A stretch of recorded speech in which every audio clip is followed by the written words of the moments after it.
posted on the bulletin board of the municipal building. Thank you, April. Please rise and join me in saluting the flag of our great nation. I pledge allegiance to the flag of the United States of America and to the republic for which it stands, one nation, under God, indivisible, with liberty and justice for all. Would you please remain standing for a moment of silence for our troops and all our emergency service workers? And I would just like to mention Ray has passed away Sunday night. He was a police officer in this town. He started here as a special. He went to Bradley Beach, rose through the ranks to captain. When he retired, he came back and worked for us as a special and as our parking enforcement officer. So just remember his family in your thoughts. Thank you. We're going to move right into our workshop meeting, and we're doing a little bit differently than what's been happening over the years. We've now been into our administration for 15 days. All our new professionals that have been put on were asked to take a look at all our finances, look at some of our buildings through our engineer.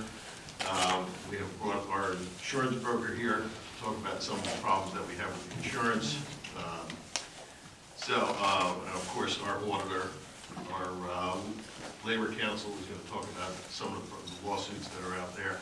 And of course, we have bond counsel here, and we want to talk about exactly where we are with bonding. So, you know, normally these things happen behind closed doors, but we need a starting point. This meeting is not to talk about the past administration, things that have happened, and we need a starting point to move forward and straighten some of these problems out. So with that being said, we have all the professionals here, and the first one that I would like to hear from as bond counsel is Megan Cook, and we'll start with her.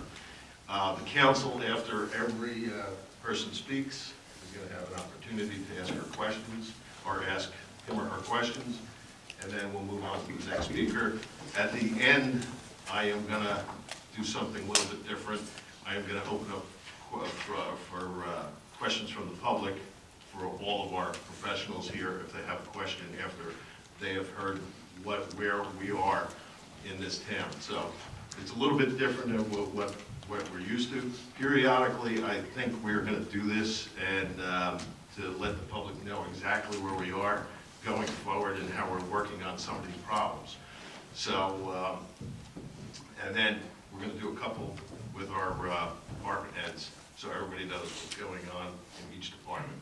But with that being said, we'll start with Megan Clark, our bond counsel. Thank you, Mayor, and it's a pleasure to be here. Bond counsel doesn't often get out, so thank you for having me. We have done a review, just for way background, my law firm is Gluck Walrath. I'm a partner at Gluck Walrath. We represent over 80 municipalities, utility authorities, Board of Eds throughout the state of New Jersey. And we're thrilled to be part of Belmar's team. Thank you. So we've looked at your existing debt. And right now you're looking at a note. And just so you understand what a note is, it's called a bond anticipation note. A note is something that you finance on a temporary period of time in anticipation of permanently financing. Your current note is exactly $27,395,000. That is a considerable note for a borough that has a $15 million budget. So we need to deal with that immediately. The note started in 2011, so just by way of education, you can only take a note out for 10 years. This note is comprised of multiple ordinances, however. The ordinances are basically 3 different sections. You have your general capital, which is $13,040,000. That's 14 ordinances. You have your water sewer, which is 8 ordinances. That's $7,455,000. And you have your beach utility, which is $6,900,000. We've, by the way, reviewed all of these ordinances and all are in file and are able to be valid. But at this point, if I can explain it, you've got over, let's call it $30 million note, and interest rates are going higher. When you guys went out and got these notes, interest rates, we were looking at less than 1%. Consider it like a credit card. It's time to pay the piper. We have to permanently finance part of this. We have to take it from a credit card to a mortgage. And right now, in terms of notes and permanently financing bond issues, we're not looking at much different in terms of the interest rates. Again, when you started this out in 2011, it was more, we were looking at notes at less than 1%. It was a gamble. The gamble's now come to fruition, and we need to now permanently finance. I wouldn't suggest permanently financing the whole amount, because, quite frankly, your regulables wouldn't be able to handle it. But we should look at financing the 2011, the older ordinances, in order to stabilize your debt. An issue that will come up as we move forward is these notes have substantiated projects that have already happened. You're going to hear from your engineer at some point in time today that this has nothing to do with projects moving forward. Those projects will also have to be encumbered by a bond ordinance and a ban, and again, permanent financing. One last part of this piece is that while these notes were rolling, only the minimum pay downs were being put down.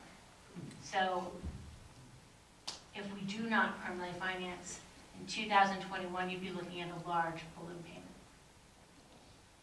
Any questions I'd be happy to answer? Well, just so I understand, we were rolling these notes basically every year? Every year. You start in 2011, and it got considerable. I mean, for a town of, again, a $15 million budget, to have a note outstanding to the tune of close to 28 million, 27.5, it's time to address the issue. And then the one that started in 2011, that was a 10-year? And They're all we 10 haven't years. been paying it down, so in 2021, we owe the whole amount? No, you have been making, you're statutorily after 3 years, you have to make minimum pay down. The borough has been making its statutorily required minimum pay downs, but nothing more. Just the minimum? Correct. So that's pretty much about where we were in 2011, just on that one. All right. So, okay, we have to deal with it. Even if we paid $1 million a year, it would take us about 27 years to pay it off. You might not want to invite me back, but yes, that's information, yes. That's Does any council members have some questions for Megan? She did a great job explaining. Yeah, I just wonder, what's involved with, said we could start paying part of it down, is it like we would have to refinance? So that's basically what it is. So what you're doing is, you have a note, you go out, you do temporary financing. Typically, you do a note because you got to get the project started, and you don't have time to get a whole bond deal going. But what we've done here is we've just stayed in note territory. We have not done permanent financing on this particular note. You did do a permanent financing in 2015. You do have a bond rating. Upon my review, and I know the auditor will probably speak to this as well, I believe because of the debt ratio to your ratables, your bond rating would Not be good. not be good. Now, and I would suggest we go through the Monmouth County Improvement Authority and utilize their AAA rating. Another issue to this is all of these projects have useful lives. Whether you're doing your streets, whether you're making acquisitions, most of these useful lives have already expired. So you're going to be bonding for basic Like refinancing a used car. Yes, exactly. Yeah. Exactly. You're welcome. Any other council members have any questions? Okay, thank you, Megan. You're welcome. The next one we want to talk to is Mr. Peter Avakian. He's our engineer. He's our new engineer, and he has looked at some of our buildings, looked at some of the issues that we have, and he's going to explain some of the problems that we're facing in our town right now. So, Mr. Rabaki. Thank you, Mayor and council members and borough officials and public. My name is Peter Avakian. I'm president of Leon S. Avakian Incorporated. We're consulting municipal engineers in Neptune Township. Spent a good part of my life here in Belmar. Enjoy the town and know it somewhat. But I want to describe a little bit about our position as municipal engineer. I'm directly responsible to mayor and council and to our administrator. But I work very closely with Department of Public Works, police, fire. I also feel professionally a responsibility to our business owners and our residents, because a lot of the work we do impacts them and impacts the quality of life of our town and our residents. What I did and why I'm here tonight is I provided an assessment of the borough relating to municipal facilities, streets and roads, land, infrastructure, and of that, our initial findings over the past only 2 weeks, but our initial findings have revealed some substandard conditions and projects requiring significant attention, immediate action for a variety of projects which have been authorized and constructed but not completed. We evaluated some streets and roads, and if you don't know, the borough does have 20 miles of municipal roadways. You also have state and county roadways, but 20 miles of roadways. What we really need to do is to prioritize those roadways in terms of criteria for existing condition and establish perhaps a 10-year plan for improvement. We owe it to ourselves, we owe it to the municipal officials, we owe it to the residents to know what our proposed plan is for roadway improvements. When you go year by year and only improve a roadway when you get a grant, you're never going to make improvements to the 20 miles of roadway. So what we really have to do is establish first a master plan or a roadway improvement program. The borough has a current grant from the Department of Transportation. It was from 2017. When we evaluated that grant, and you do it interacting with the Department of Transportation and with our borough officials, it's for improvements to 12th Avenue from D Street to Route 35. Applied in late 2016, received in 2017. The grant is due to be awarded in May of this year.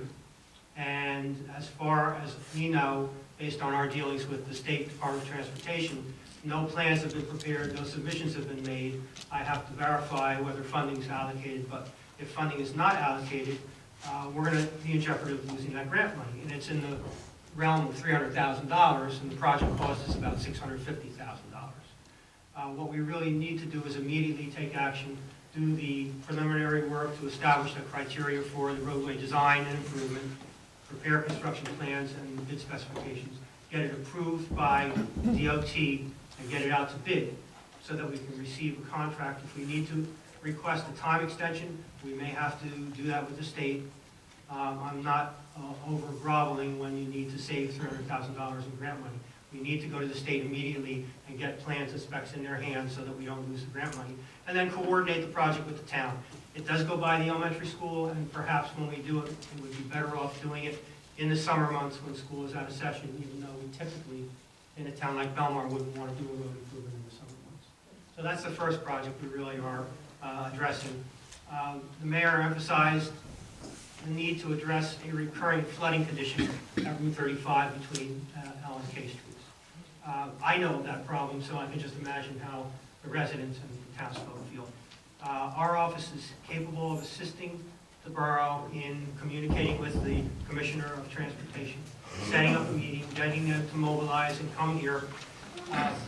We know the drainage system, and it's a drainage system in the state highway. We know the effects of tidal influence on that drainage system. And when it rains and you have a mid to high tide, the water doesn't go out the storm drain pipes and it starts to have localized flooding. When that occurs, it starts to put a very negative impact on not only the residents, but the traffic passing through that area.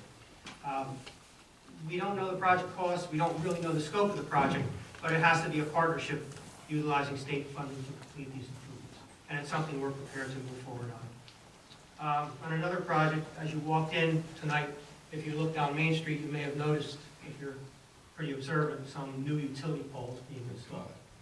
That's a residual of a streetscape grant that the borough received from the New Jersey Economic Development Grant, improvements to Main Street between 5th and 10th Avenues. There were construction defects associated with that project. and the defects were primarily associated, as far as we know, with the street lighting. And what JCP&L has done is they've mobilized, they're installing new poles, they're going to be raising the overhead wiring to avoid conflicts with the street lights in that 5-block area on both sides of the streets and down the side streets as necessary to provide the primary service.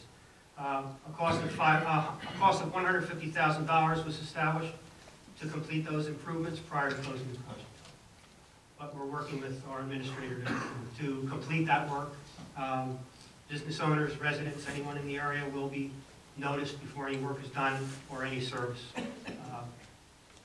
effects are implemented by JCP&L.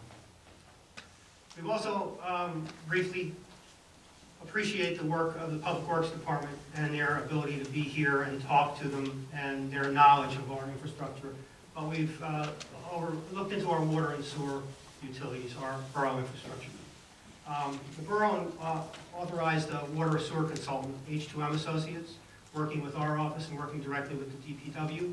And they'll be responsible to design and oversee improvements to the water distribution system, the sanitary sewer collection system, and make sure all of our water and sewer infrastructure is in compliance with state regulations. That's something we're immediately undertaking because there are some issues with the systems that we want to be sure are adequate and running properly. SMRSA, South Monmouth Regional Sewerage Authority, treats our sewage flow.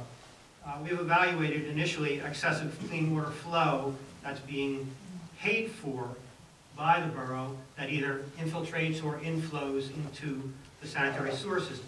These excessive flows are usually generated by, and this is a whole nother workshop that we can take an hour to talk about, but it's either infiltration by a lot of rainfall and a high groundwater table that allows water to go into the sewer, or inflow where you have direct flow into the sanitary sewer, either by an open manhole, a manhole in a low-lying area like Route 35 and K Street, where you have a storm event occurring, water ponding and infiltrating or inflowing into the sanitary sewer, or sump pumps. And a sump pump connection into a sanitary sewer is called an illicit connection or an illegal connection. And if anyone has one in their homes, they should disconnect it. There are other methods to discharge that water. But our excess flow for 2018 was close to 30 million gallons over our contract amount, which would equate to about $30,000 in excess fees that the borough would be charged and pay under their contract with SMRSA. So that's something where you get a direct benefit for making a sanitary sewer liner improvement or replace an old terracotta sewer with a new pipe. I know people are very familiar with this project, but we did evaluate with our Public Works Department the 10th Avenue Pavilion, constructed after Superstorm Sandy. It's yet to be fully functional. That reason is due to code violations and excessive water infiltration into the structure. The building still requires additional evaluation, and repairs have to be made to correct the construction defects prior to occupancy. And what we're going to do is we're going to take an immediate look at this with contractors and receive proposals for direction they're going to get from our office to complete work prior to this summer season. We just have to do it. It's a building that's tremendously functional and provides a very, very high level of benefit to the borough along the beachfront. Police, fire, first aid, lifeguard, all the emergency services that a beach needs in the summer months are housed in this building, and it has to be operational. And that, again, I guess they are all priorities, but that, again, is a priority that needs to be done now because the building has to be retrofitted, constructed, improved before the summer season. Another major project that we initially evaluated with the state of New Jersey and with the contractor is the Lake Como outflow pipe. That was constructed, as you probably know, utilizing a $6 million grant from DEP. It was under the flood hazard mitigation program that was established after Superstorm Sandy. The project was deemed substantially complete in July, but it has not yet been closed out by either the borough or by the state of New Jersey. We need to evaluate the status of construction approval. There were construction change orders that were recommended and implemented by the contractor, but apparently not formally authorized. The state hasn't reviewed them, and our office has to take them and figure out what the design criteria was for authorizing them, figure out the cost with the contractor, and make a recommendation if there's a validity to the cost to the contractor. The good part of this project is that the construction cost to date is significantly lower than the grant amount.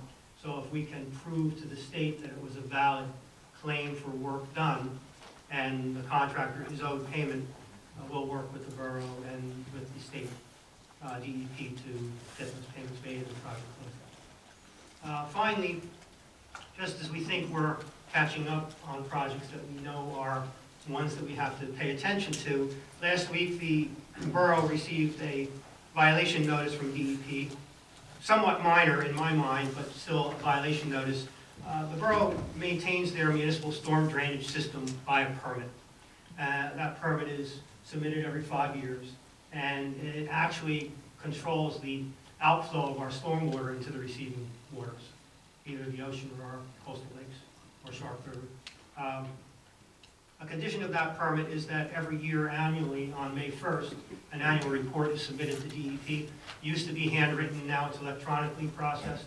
DEP's violation notice was that the borough did not submit the May 1st report, which was for fiscal year 2017, and we're now in violation of our stormwater permit. I spoke with a representative from DEP about that, told them that we would immediately look into it.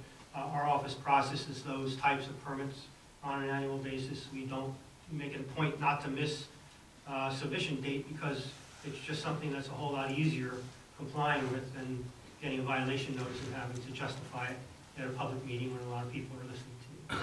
We would rather be compliant with the state regulation. So with that, we will be sure you're compliant. My charge is to also make sure there are no fines associated with the violation notice, because that's just totally unnecessary. So we'll do it in a timely manner. Usually with the first notice, you're not fined, so we'll be sure we get it processed properly. We'll work with DPW to make sure that's done and all the accurate information is provided. That was a lot in a very short period of time.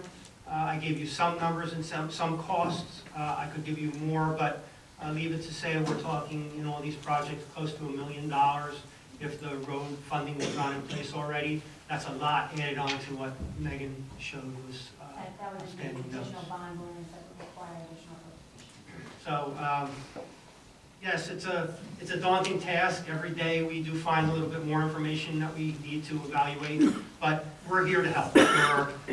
We're constantly a presence in the borough, and we propose to be a presence to make things right for you. And we appreciate the faith in us from the mayor and council. We really, some of you that we've met and we've worked with already, we know we have a great bond with you already. We love being in the borough of Belmar, and we're here to help you and make things right. So with that, thank you.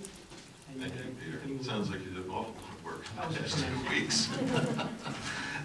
Just one question on getting back to the grant for the paving on Railroad Avenue. You said that we're almost out of time on that grant. We could ask for an extension. What the grant does is when you get an agreement with the state, you submit a grant application and the state approves it. And they send it back to you for a signature. You sign it, return it, and they sign it. When they sign that grant, they date it.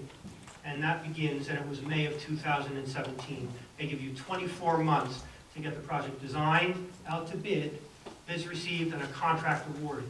You don't literally have to put a shovel in the ground, you have to award a contract. If there was a way, I have not found plans for the project. Mr. Kirschenbaum and I are looking now. If we have plan drawings, it would be somewhat easier because we would evaluate them and put them out to bid. If we don't, I'm just telling you, we will immediately mobilize and do our best to get the plans done quickly. But even if that is by, it is possible. If we do the plans by March and put it out to bid as an early project in the spring season, it's possible we could get a contract awarded before the grant agreement expired. But if we didn't, we would be in a position where we'd have the documents to DOT and request an extension at the same time they're reviewing the plans. They do take sometimes a month to review the plans, so sometimes that throws your timeline off. I was just curious because I was wondering why it hadn't been done. But anybody on the council have a question for the engineers? I have a couple. Okay. Thank you, Yes, Mr. Bucky. That's a great report. I really Thank you. appreciate how thorough you were. Just a couple things. We're very, very thorough, and I I'm very happy to hear that you're saying we can get the 10th Avenue Pavilion done before the summer. You're optimistic about that? Yes. Okay. The lights on Main Street, I saw them working today. The light fixtures themselves were already installed, Correct. but the poles were still too low, so they've never been turned on. The overhead wires Were too low. were in conflict with the light standards themselves. Some of the wires were touching the light Right, standards. and that would be a design flaw in the original plan? I can't say, I really That's can't. the other engineer, it's the other engineer, it's okay. I can just say that if I were to design this, the first thing I would do, and I've done it before, Right. is to get the utility company and make them a partner. And when you do the improvements, you design your proposed improvements in accordance with what they're saying. Once they get the poles installed, is it just a matter of flipping the switch and the lights are on? My understanding is yes, it's to avoid, they have a code requirement. They actually didn't tell us what it was, but there's a code requirement for clearance. And they're gonna ensure, if you look at the new poles that were installed, 5 or 6 feet taller, they'll raise the wires. There are other users on that pole, so Verizon, for example, has to come back, transfer and raise their utility also. We And have the to old wait for poles all are of those, removed. or we have to wait for all of those people that have to work on the poles to get done before we can turn the lights on? I don't think so. I think it's probably just the electric. I think it's the electrical service that they want, because if you had to do that, you'd also be waiting for the businesses, which we're not gonna do. They haven't decided yet if they're gonna have to, turn service off. Some of them may be able to just relocate. I think the ones with the banks and transformers have to turn service. Right, no, there's too many other, I know. there's too I'll many be other around. questions. and So if you ever that's need okay. me to Appreciate attend a it. workshop or a council meeting, I'll be glad. Thank you. Thank you very much for this excellent report. Just a couple questions for you about the flooding there on Route 35 between Elm and K Street. I understand that there's some challenges there with the drain system and the tides, and it's a state highway and a partnership needs to be created. Is that process with the state something that typically moves, is an easy partnership to establish and can move along in a sort of a steady and timely way, or should we anticipate maybe having some challenges creating that partnership? I think both. I think we have to initiate it, and we have to, more or less, they have to know about it. Right. My experience is that despite the fact that it is a state highway and effectively a state drainage system, that they try not to take ownership of the infrastructure. It's not a criticism, it's just the way it is. I've had situations before where the pipe was woefully undersized and it was causing flooding in a coastal municipality. And we went to them and said, listen, you have to increase the size of your pipe because you're causing flooding in our town. And we said, hey, listen, the pipe's there, you developed your property, it's not my problem. And so they kind of leave you hanging. Here it's a little different. It's infrastructure in the state highway that we probably can come up with some sort of plan. And while it may not alleviate the problem in its entirety, it'll make it a lot better. And maybe it's a combination of bulkheading and trying to raise the utility up slightly so it doesn't have as much of an impact from the tide, putting some tide control devices on to not have so much backflow into the system while still allowing stormwater flow out. So yeah, it is a bit of a challenge, but we have to initiate it and get them to buy in and then get them on a timeline to tell them that we have to have some work done. Yeah, actually. So the $1 million that you're talking about, all these additional projects will cost us, in addition to the $27 million that we already have. Is that correct? Yes, Yeah. that would be money. All what I'm talking about, the 27,385, are projects that have already been completed, and that we are just rolling over in terms of. And there's no, like, is there room on that $27 million, or is that, the No, million has to be, 27,385 is fully funded. is fully funded? Okay, so we'd be going out for new bond We do anticipation. additional bond ordering. Okay. And it also sounds like some of the projects that are in that million are projects that were funded in the first 27 million? Correct. Okay. So we're going to be... We'll look into that much more carefully. Some of the projects have grants like the road associated with it. Bonding, from a bonding perspective, you probably bond the entirety of the project and you get the grant back and pay off, or you keep Typically, what I percentage. would do is not bond the entire project, I net out the grant, so Okay. we'd ascertain how much the grant was, and I would expect it to be, I wouldn't want to permanently finance something for 20 years that we don't. Getting returned in Correct. 6 months. Correct, yeah, so that's what we have to look at in terms of a hybrid between, you're going to be looking at a note, but you're also going to be looking at a permanent financing, which we have to break it out and start putting it in. Okay. And to the 20 miles of roadway in town, that sounds like a huge project when we're talking about $300,000 to just go from D Street to Main Street on 12th Ave. It is. So, how much of that would be able to be done through grants or? Right now, the most viable roadway improvement grant funding is the Transportation Trust Fund through the DOT. And as you know, that has an ebb and a flow. It's reissued every 5 years.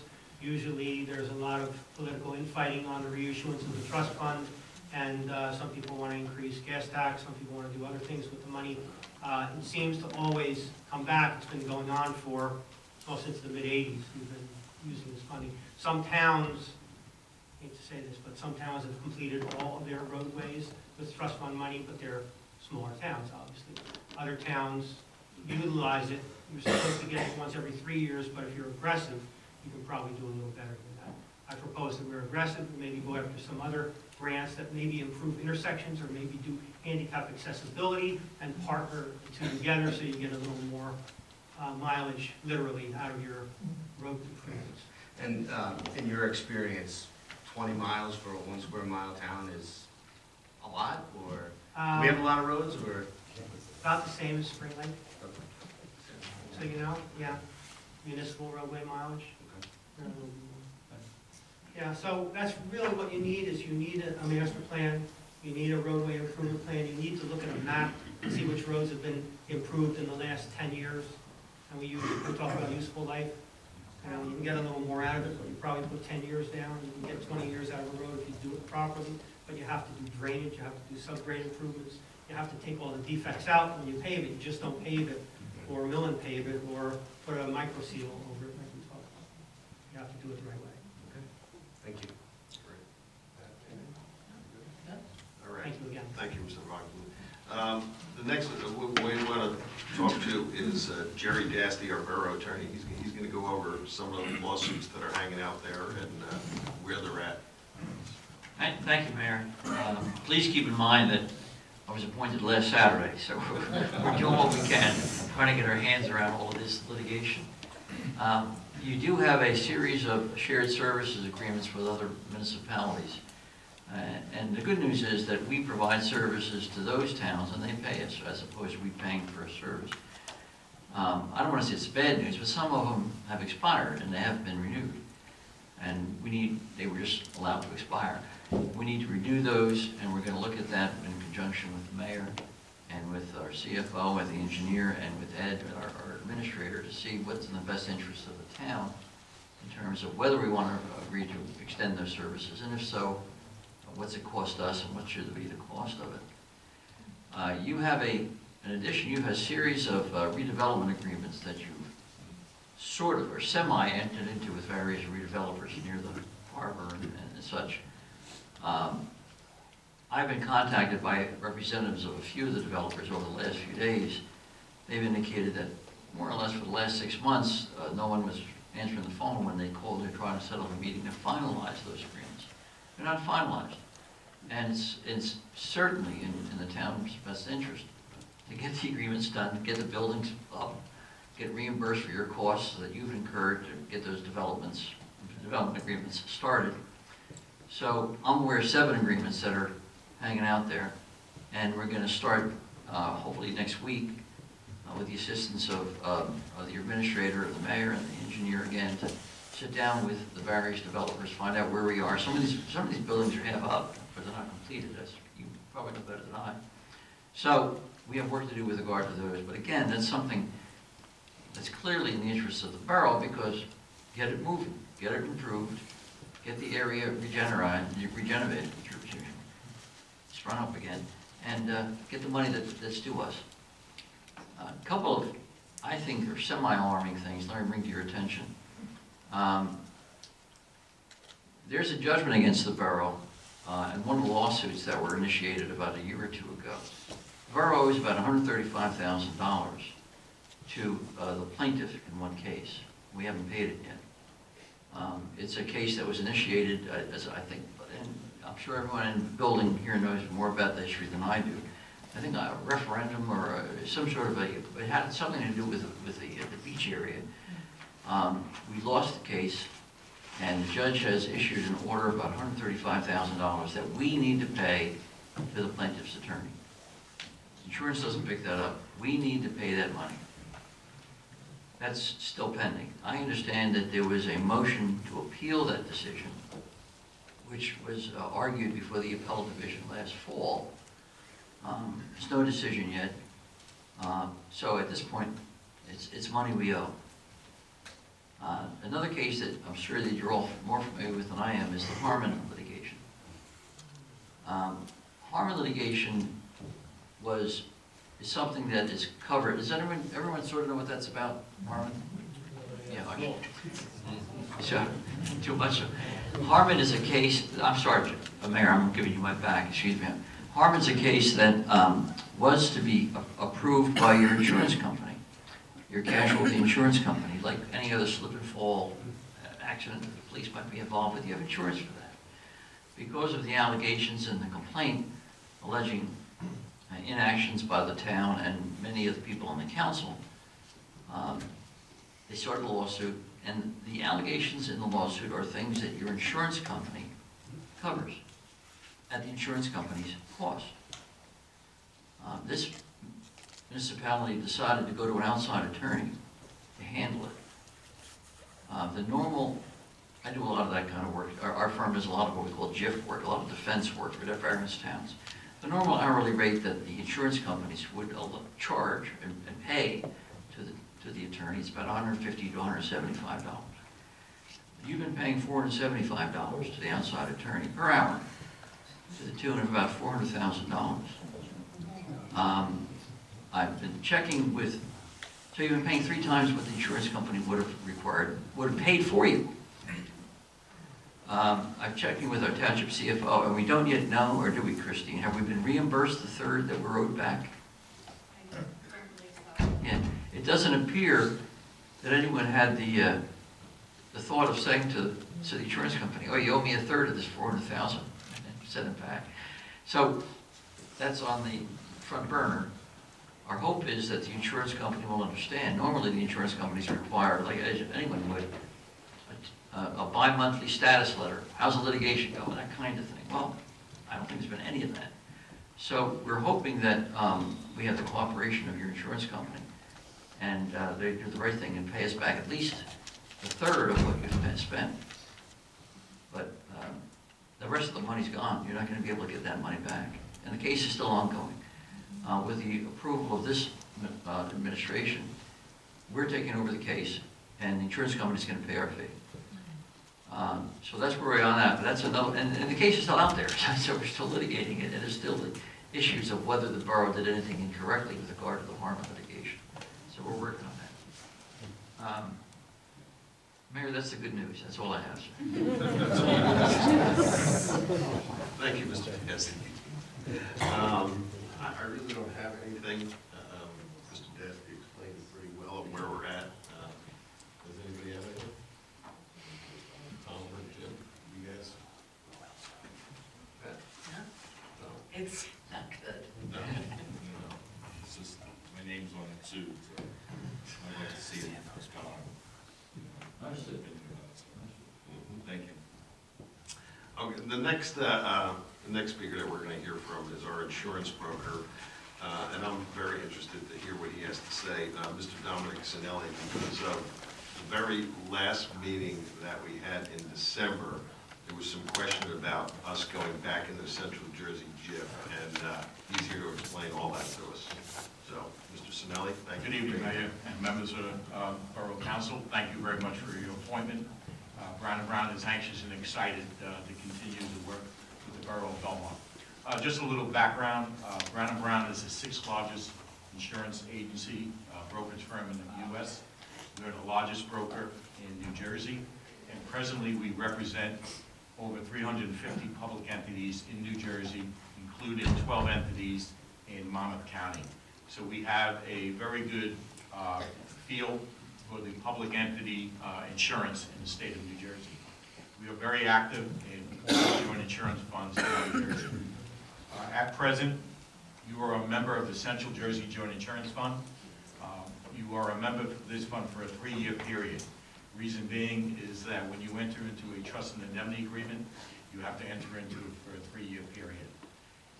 In looking, since being appointed and looking at the background of this program, you're in a program in the Central Jersey JIF on a retro premium basis, which means you pay a minimum premium and you have a maximum premium. In 2019, you approved a minimum premium of $659,825 with a maximum amount of $758,108, a delta of about $100,000. In the past years, you have always hit your maximum because your loss ratio is averaging about 121%.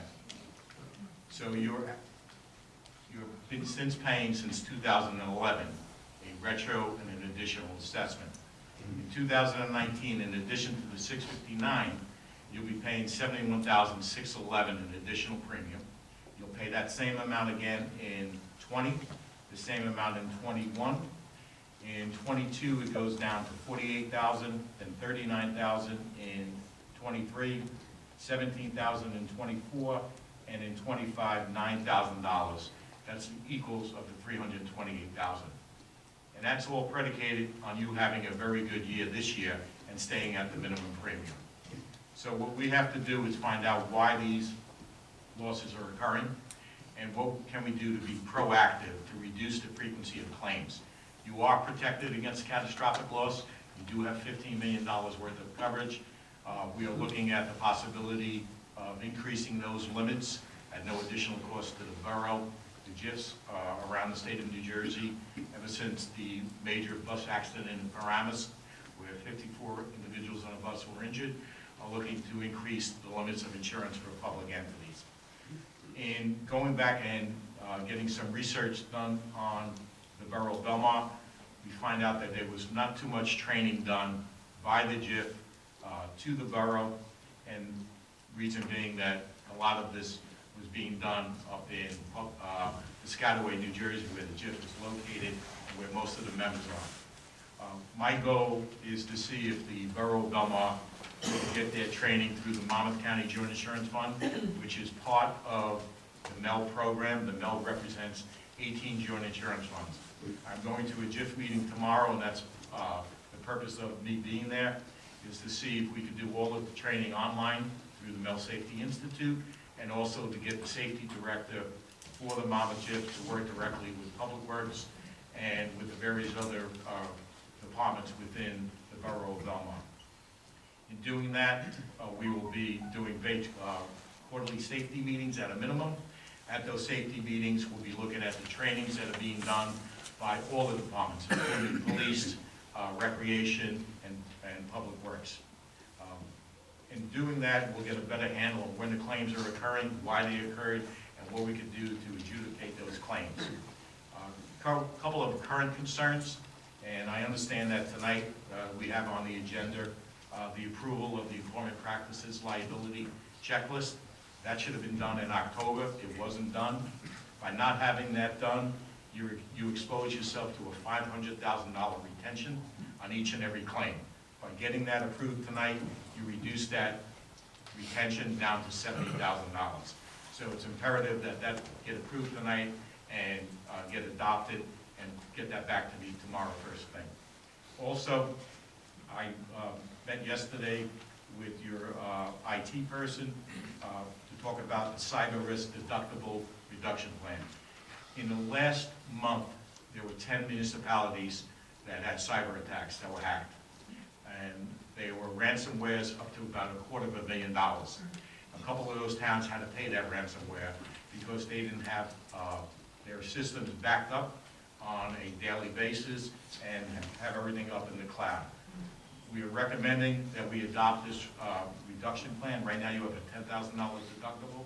If we get approved for Tier 1 and Tier 2, we'll reduce that deductible from $10,000 down to $2,500. So hopefully we'll have that done very soon. And also, we recommended to the business administrator and to the mayor and to the attorneys that we purchase the flood insurance for the 2 properties, pavilions on the boardwalk. Presently, there's no flood insurance. There was a proposal about 10 months ago that was never approved, and no flood insurance. So right now, we are recommending that we purchase flood insurance on both pavilions. The premium is roughly about $9,400 and change.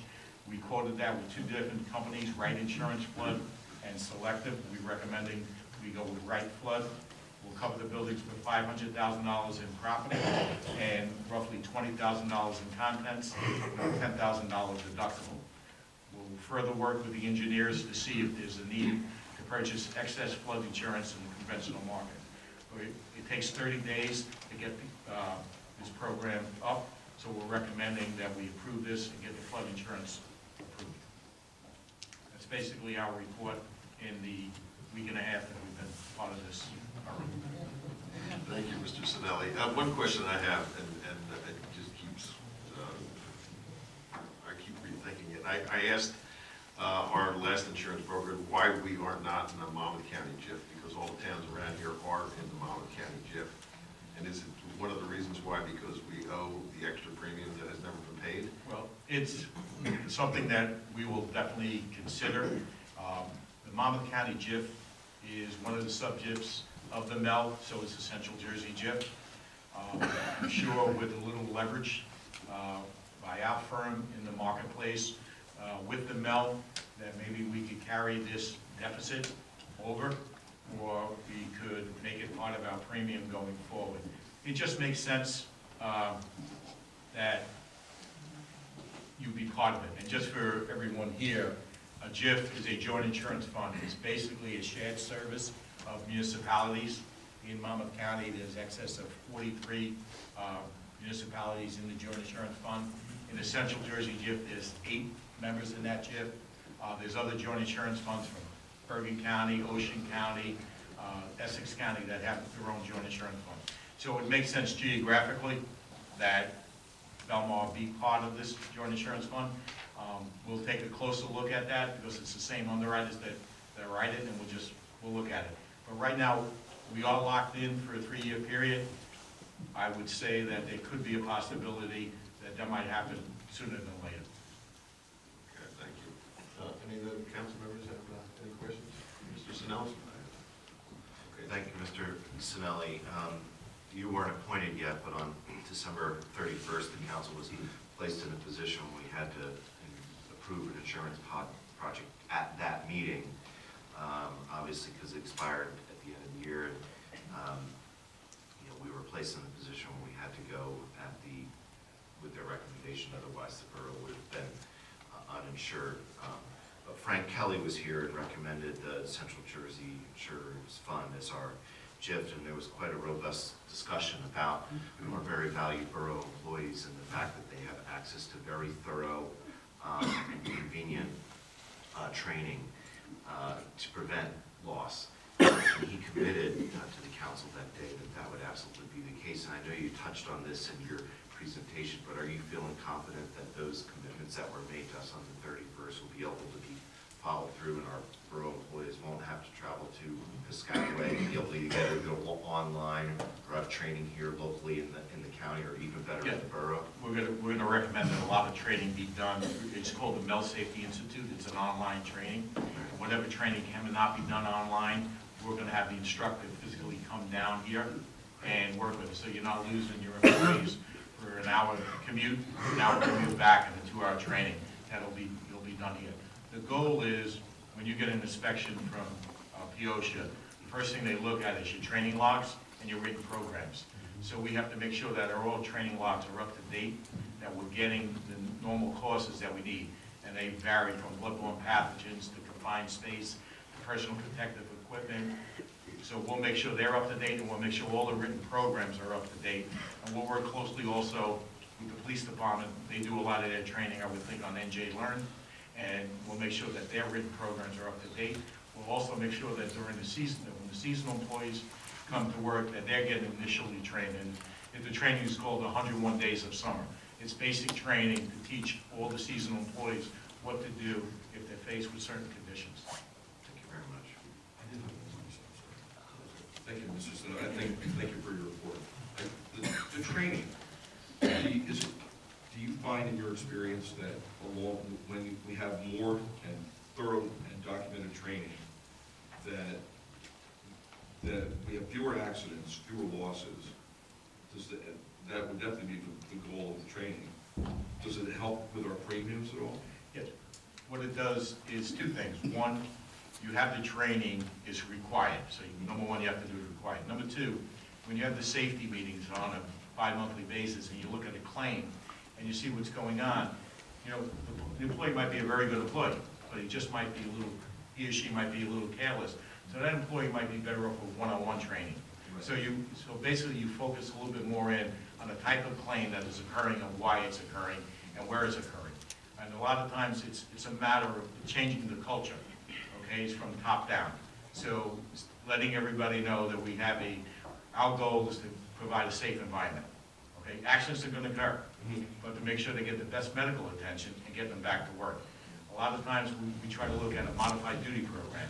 So if an employee gets injured and they have a restriction, and the restriction is they only lift up to 20 pounds for a 2-week period, well, we should find a modified duty position for them for that 2-week period to do that type of function, instead of being home collecting a paycheck. Thank you. Thank you, Mr. Snell. Yeah, I actually Oh, you do? Yep. Okay. So I'm trying to get a baseline. It sounds like this year, our premiums with the additional assessment could be over $800,000. That's a huge number, or that's a normal number? Like what, for a town of our size, and I'm not sure what the metric is that you compare it to. Is it budget? Is it workforce? Like, where should we be? It's a combination, okay? You take a look at all the underwriting information that's submitted. It's your payroll, okay? Your number of employees, police, number of employees in public works. It's your losses over the past years. It's the type of claims that you've had over the period of year. So, just so you know, your property claims are running about an 88% loss ratio. Your workers' comp is about a 70%, which is not bad. Your liability claims, which includes your slips and falls, your police professional matters, your employment practices matters, your public official matters, which Jerry alluded to, that's running at 156%.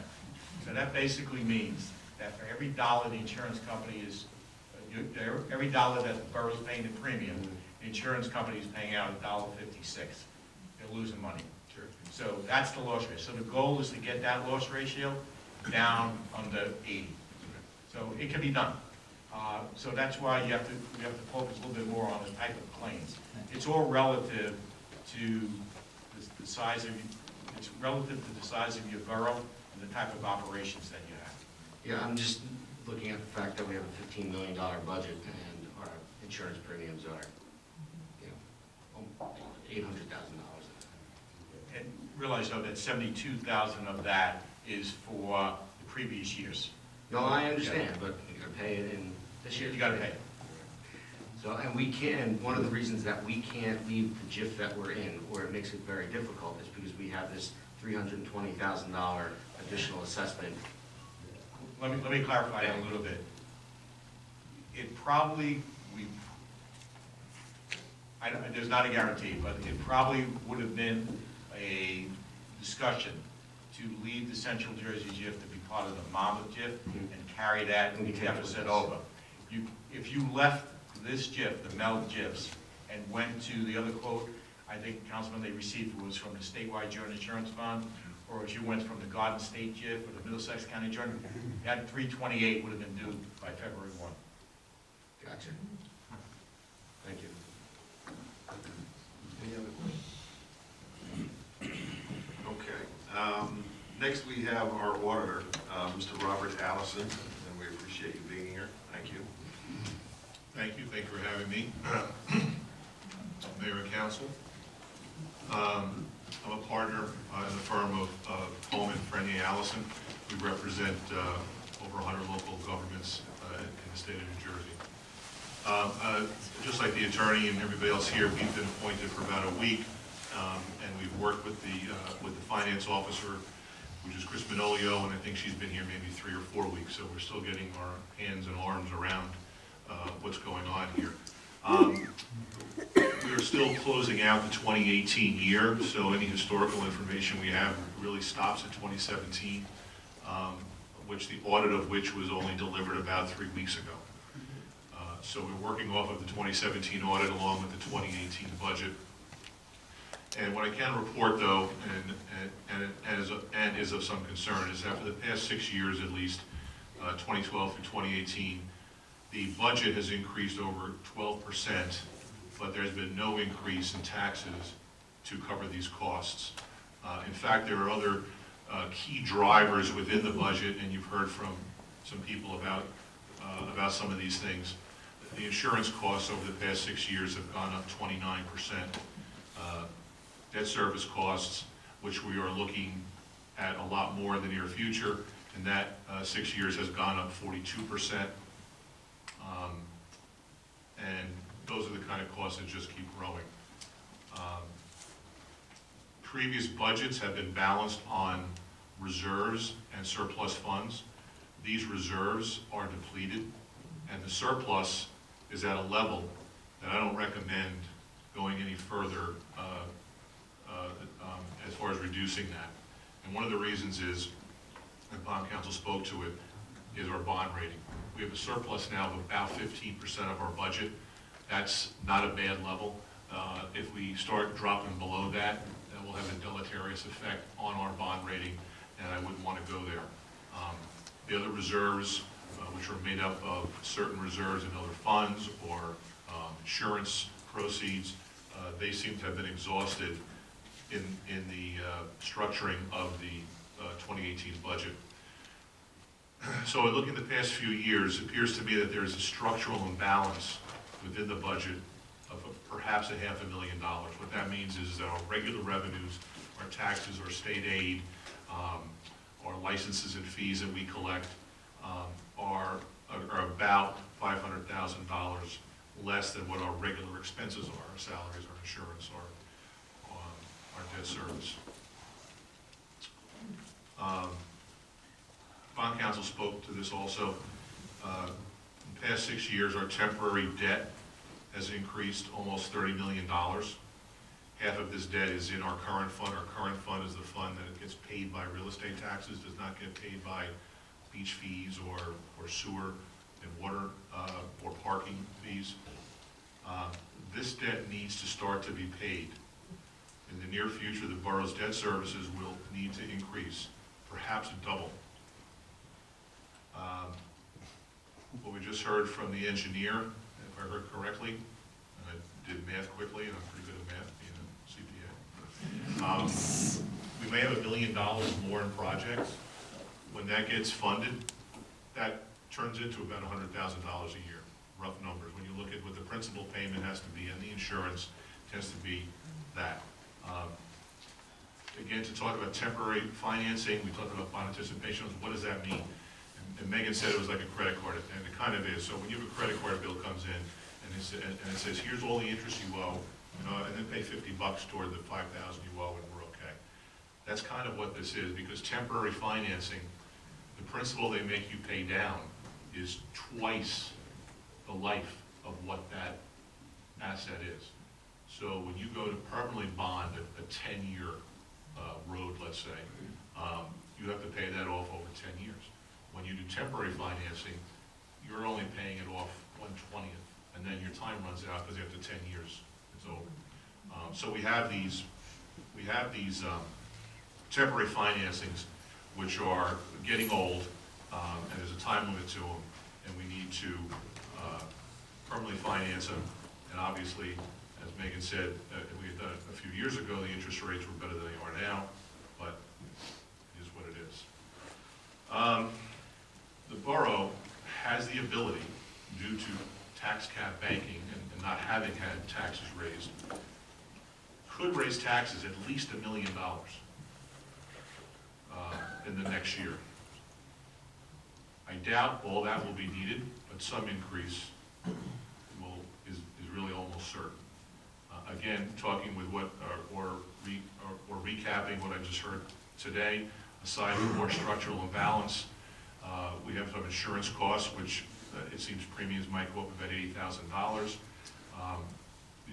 The attorney, Jerry, spoke about a legal bill that's out there of $135,000. The tax point here is about $160,000, $170,000. So we have some expenses we just heard tonight that is worth a tax point.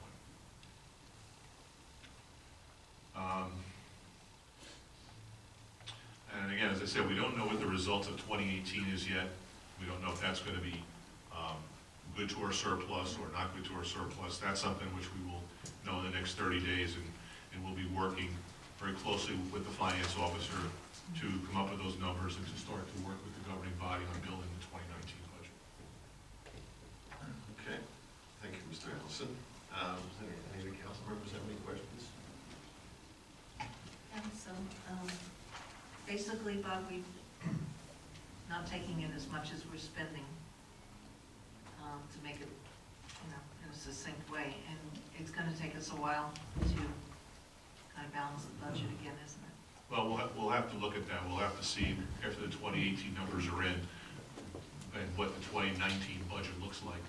We'll have to see what that is. And obviously, we'll work with the governing body and the finance office to offer the best suggestions and decisions for you to do what's best for the town with as little shock as possible, if that's what you decide to do.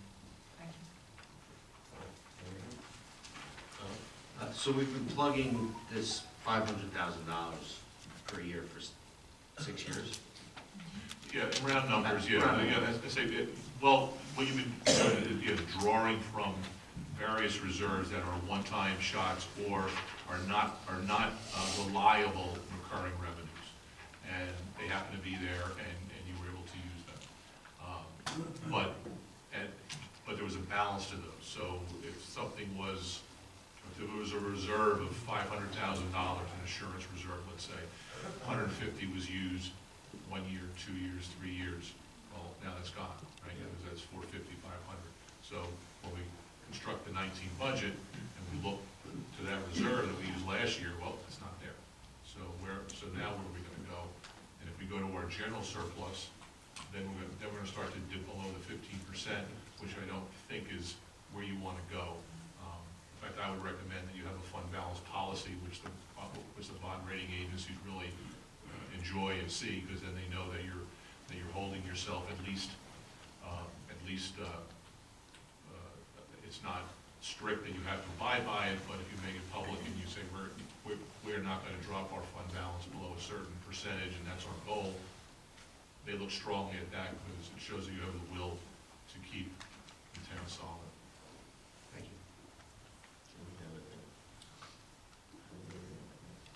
All right, thank you, Mr. Allison. I'm going to open it up to the public to ask some questions of our professionals. And I'm just asking if you keep it professional and ask pinpoint questions. If anybody wants to come up, just give your name and address, and you could ask our professionals before we release them and let them go. Yes, come on up. Anita Pecorelli, River Ridge Apartments. I hate to add bad news to all of this, but what about our fire department? This is in bad shape. The buildings are crumbling. The trucks are as old as 2008. Our citizens don't have a sense of safety. Our goal, we have to keep them safe, and I don't think we're covering. I just didn't hear any words on any of that. I'm going to instruct our engineer to take a look at all the firehouses, and we're going to put a priority list together to see what actually needs to be done immediately, either water infiltration or anything like that, and then come up with some type of a plan to start at least working on the firehouses, and including this building. We're currently with our business administrator and fire officials. We are working on a couple of grants that it looks like we'll be able to get one of the fire trucks through a grant. They're working on that as we speak right now. So it is a priority for us. and we are working on that. How long does it take to get a fire truck? Probably about 2 years by the time you order it and get it. I can't answer that, probably our fire official, our fire administration. It's about 2 years by the time you order it and get it here. So, And Lake Como is paying us for fire coverage, yes. and where's that money go? Can I ask that? It goes in the budget as a revenue. It's anticipated revenue. Thank you. Yes, Mr. Belmar. I have two things. First of all, I'd like to say, Mr. Mayor, thank you for assembling these people, these adults. Anybody that's been around here for the last few years knows there hasn't been too many adults around here. Thank you all very much. Thank you for everything. The first thing here is because a lot of you are speaking way over my head. But I have a question here, man. You said that we started out, our interest on these bonds was about 1%. No, on the notes, you did do On a the bond notes. issue in 2015. This current, which is a bond anticipation note, is $27,385,000. A few years ago, we were looking at less than 1% interest rates on notes. So it's a lot of people were doing just notes, they weren't bonding. Unfortunately, as you can see, interest rates go higher. You can't predict it. I wouldn't be doing this if I could predict it, quite frankly. But right now, we're looking at 2.5%. 2.5%, okay. That's what my question was. What is it now? About 2.5%. Thank you. Sir, the attorney, that Harmon's lawsuit, is that in state court or federal? Federal court, federal district court. Federal court. And I know, I shouldn't ask this question, but what, ballpark figure, if we lose, what do you think? I can't tell you that one, I'm sorry, sir. I can tell you that part of the plaintiff's complaint as we speak has been dismissed. So part of it's gone, part of it we're still gonna have to litigate. But I can't predict.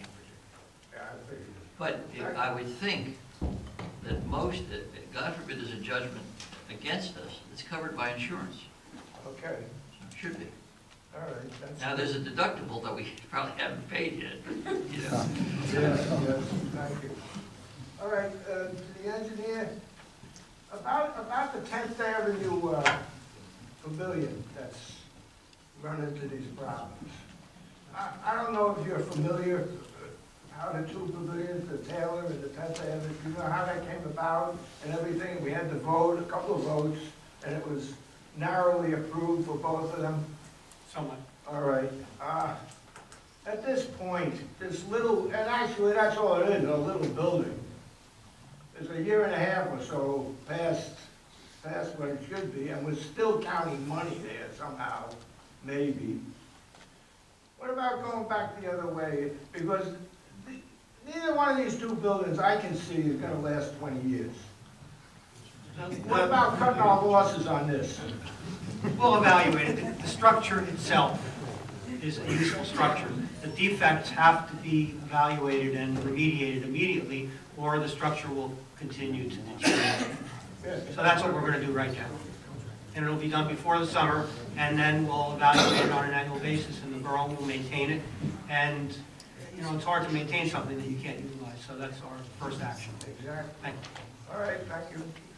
Can I actually jump in and ask a question about the 10th Avenue pavilion? Are the defects just workmanship or like design defects? In your Based on the way we observe the water infiltration to be coming into the building, it doesn't look like it was related to the way the building was constructed. It looks like it's the design detail, meaning it doesn't matter who did it or where you bought the door from. The wind coming from the north or northeast is pushing the door in against the seal, and the water is coming in around the entire perimeter of the door for the ones we observed. poor design? A variety of other locations. So the location of some of the entries, the method of trying to prevent water infiltration at some of the entries seems to be the point of water infiltration. Thank you. All right, one other thing for our broker here. Is there an alternative to OSHA training? Yes, there definitely is. OSHA training is just a required training. There's additional training that's done by the JIF. Say, for instance, we have an issue with back injuries. So we would have the JIF come in, their loss control specialist, and do some basic back training, back lifting training with all the employees. So there is other training than OSHA training. It's training that's done in the private sector that's attributed to people here in the public sector. But overall, you have to use OSHA? No, the training is done by a private company. That's a thing like for backs. Yeah. For It's just- specific thing. And- But the overall certification is OSHA? No. In the public sector, you have OSHA in the private sector. In the public sector, it's P-OSHA. It's P-E-O-S-H-A. It's P-OSHA. There's certain mandated training programs that you have to comply with. So that's what's being done. In addition to, we do additional training to basically offset any type of injuries that are not mandated by P-OSHA. Well, P-OSHA, is that the federal agency? Yes. Well, that's my question. Is there any way around using them? Directly? Correct. Everybody who comes in is OSHA certified to do this training. Why does OSHA certify anything? That's a federal They're government. a federal agency. What do they know about work? You have to take it on. I stated that wrong. But what do they know about productive work? How can a person that, I'll say this, I know it's not to be nice, who dedicates their life to never doing work, okay? Turn around and say, you must do this in such and such a fashion. How does that go? It's all governed by the federal government. Actually, to be truthful, I'm just fooling because I'm older than OSHA. I saw, and I know why they were formed. I was there when I saw it happen. And I know you're in a bind. Everybody's in a bind with that. And for instance, any certification that somebody gets today, in a year or two, he'll have to get another one on top of that. It's a game being played here. But I was just wondering if there was an alternative. No. Thank you. Thanks, sir. Thanks. Yes.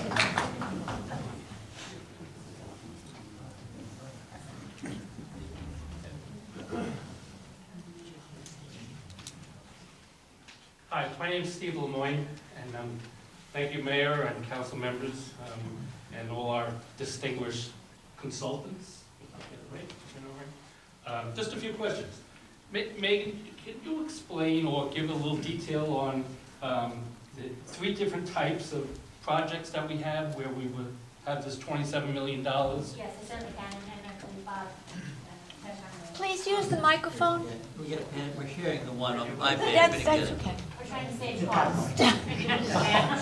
So I wrote down we have like 13 in general. Yeah, so the general cap, that is what is paid by the property tax owners, the rateables. That's the general cap. That's the $13,040,000.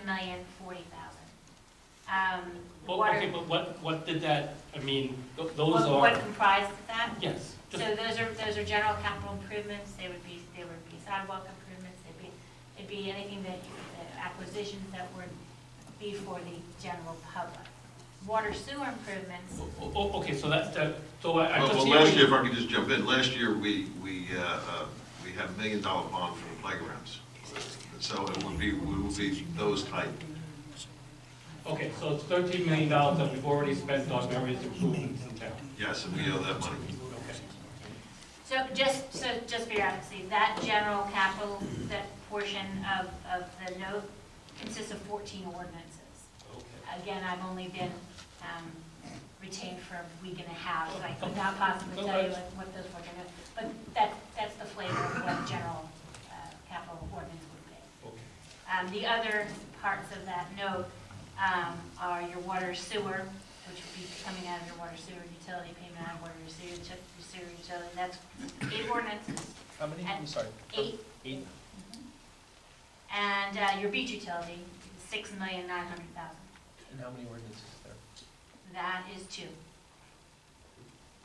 Does that have anything to do with the boardwalk and all that kind of stuff? That would most likely have some direct. I think it was probably the pavilions, because I'm not sure if we got any of the FEMA money for those yet. Okay. And that could the be. pavilions that the previous mayor said wouldn't cost the citizens anything? That's the That's the one. one. That's That's the the one. one, okay. Just so I got that straight. Thank you. You're welcome. Okay, quick question for our distinguished engineer. Thank you. And I'm just going to relate this to football. You know, when a player causes a penalty, they cite out, you know, the team, the player's name and the number and what the penalty is. So with that in mind, I don't know if I'm going to answer this question. okay, so Yeah. the first item I wrote down had to do with the 12th Avenue road improvement, right? That plans were not submitted in time for us to move forward with the grant and everything. Who is on the bucket in this town for not submitting those plans? Well, if I was your municipal engineer and I were to secure a grant for you, for the borough, I would then be responsible to do a few things. Provide the Borough Council with a cost estimate and a scope of work. Get that to the Department of Transportation to get it approved, and then give the borough a proposal to prepare plans and specifications before anything goes out to bid. Has to be approved by the Borough Council, funding has to be put in place, and then we need DOT approval before we go out to bid. Okay, so who in town is responsible to make sure that our engineer did all that he was supposed to do? Well, it would be all on the borough administrator, but, you know, like I tried to start out by saying, we want to know where we're at right now. I don't want to look back. The problems that we have coming up to here, let's deal with these problems. We don't want to start pointing fingers on who did what, who did anything. We want to start fresh. The reason why we brought everybody in today is to let everybody know exactly where we're at, what we're up against, and we're going to start working towards straightening those things out. But you gotta know where it fell down.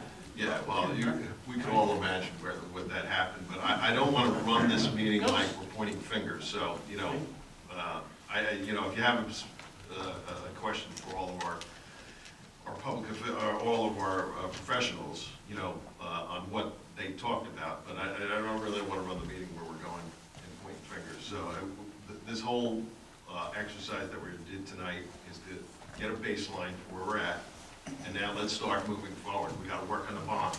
We have to work on the buildings, and But when do we do that? When do we peel the onion and say, you know, this is where we fell down. We need to improve, or we need to put, or make people that are in these positions responsible. well, that's going to happen from today.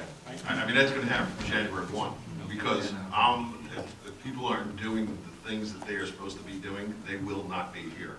Then it's not just going to be cookie cutter every year. They will not be here. So, and that's what I can tell you. And that we're looking at moving forward. We don't want to start pointing fingers at what happened, because we don't know exactly what happened, but this is the position we're in. Now, like on that grant that Mr. Avakian talked about, that has to be worked on immediately. We have to get an extension. We cannot let that go. So Mr. Avakian is going to work on that. He's going to get everything put in place, and we're going to get that grant underway. Okay. And if you don't do it, you won't be here next year. I'll see you. So the Main Street scape up there, the streetscape, I wrote $150,000 for the new poles, whatever. Obviously, it was a mistake made by Somebody. Okay. Are they covering it? Yes, sir. Yes. Yes. Oh, okay, good. That was good to know. Yes. Believe me, they are gonna cover that. And then, you know, with regards to the overall deficits and budgets in the town, you know, right? I'd like to propose that we go into a severe deficit cutting budget and cut, pay the debt down, get rid of the debt, but cut. Don't put it on the backs of the citizens. Cut, right? Thank you. Yes, in the back over there.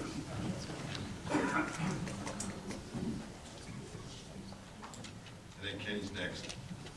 Good evening, Council. Thank you for having us tonight. And I want to welcome everybody who's new to the panel. And I'm looking Rich, forward you just to give us your name working real quick. within the community and working with you folks. Quick Just question. give your name real quick. Oh, Rich Seidel, 2010 Surf Avenue, Belmar, New Jersey. Thanks. I know we're talking about deficits and things of that nature. Is there anything positive regarding the real estate reassessment that was done? Are real estate taxes overall increasing? And is that going to impact upon the deficit?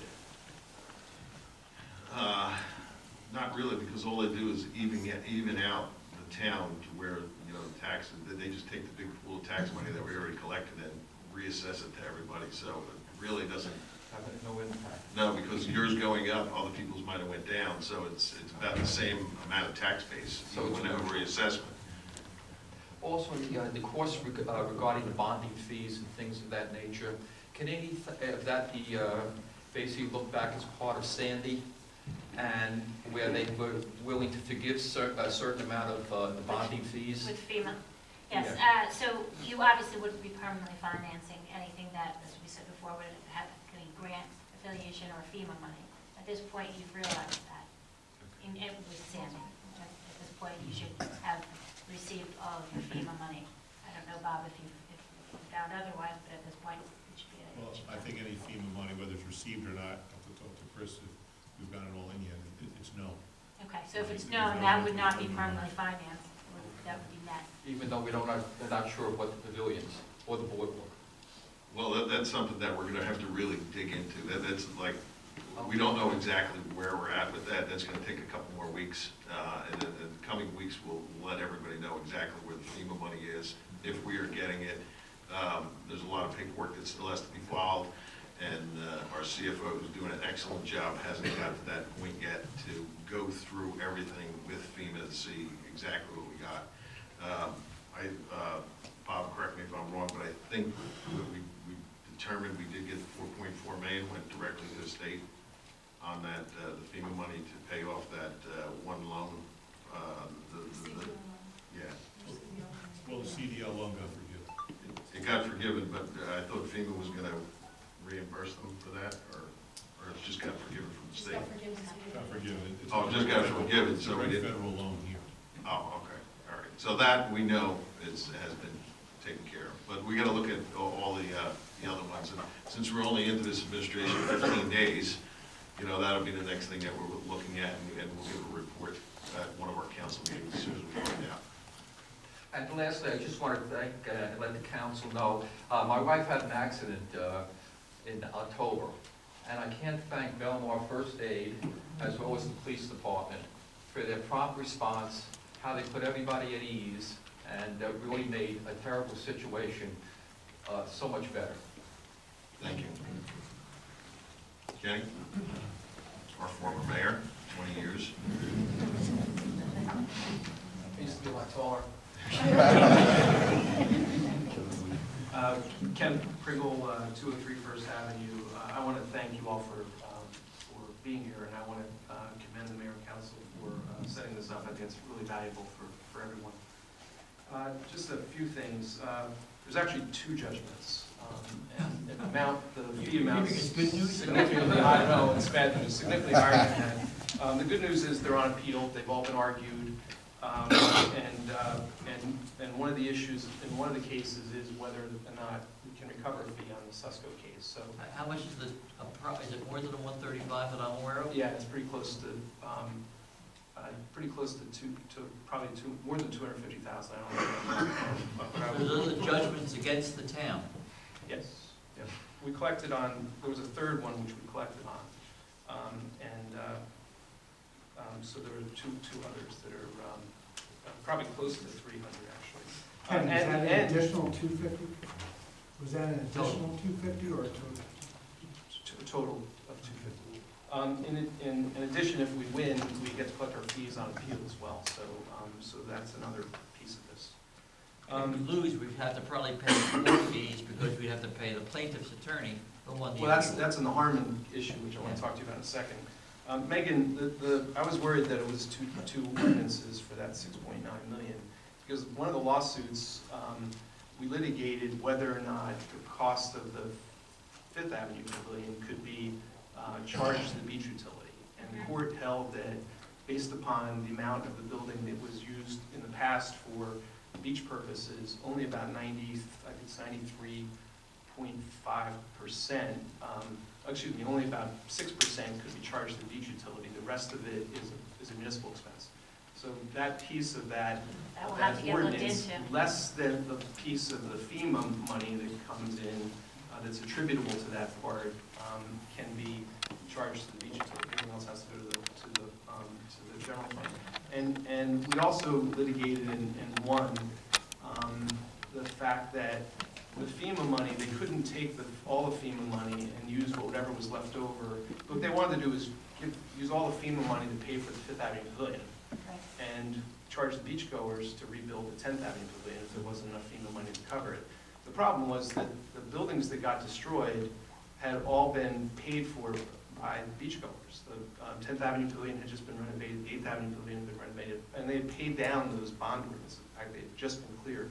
So the FEMA money that came in really had to go to repay the beachgoer part of it. So my guess is at the end of the day, the FEMA money will pretty much cover all of the debt that is properly assigned to the beach utility, but it won't cover the debt that has to be borne by the beachgoers. That was what the referendum was all about. We won that case right before the vote. They went and told people that the judge made a bad decision, but we expect the appellate division to uphold that part of it. So, so that's that bad news. My question on the Harmon litigation is how could the borough not have told our JIF about, not have had a discussion with the JIF about how they were paying for with the law firm they were going to hire? And by the way, it's $450,000 was a flat fee. I have their bills. The youngest associate charged at $450,000. The most experienced, excuse me, $450 an hour, 408 total. Yeah, but so the highest one also paid that same amount, but it kind of masked the cost of what we were really paying. We were paying somewhere the equivalent of $800 an hour to litigate that case. But my question is, how did that discussion not happen? I mean, if you reported this to the JIF would have said, we'll sign a lawyer, send us the complaint. In fact, that's how you give notice. You send the complaint to the JIF. And the JIF would have said, we're signing this to such and such counsel. And the discussion would have happened at that point to say, no, if they wanted to use their own counsel, they would have reached some kind of agreement, presumably.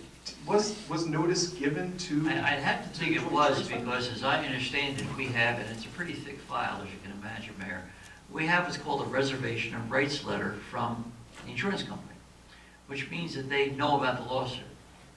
The insurance company's going to pay $150 or $160 per hour. They don't care who they pay it to. That's all they're paying.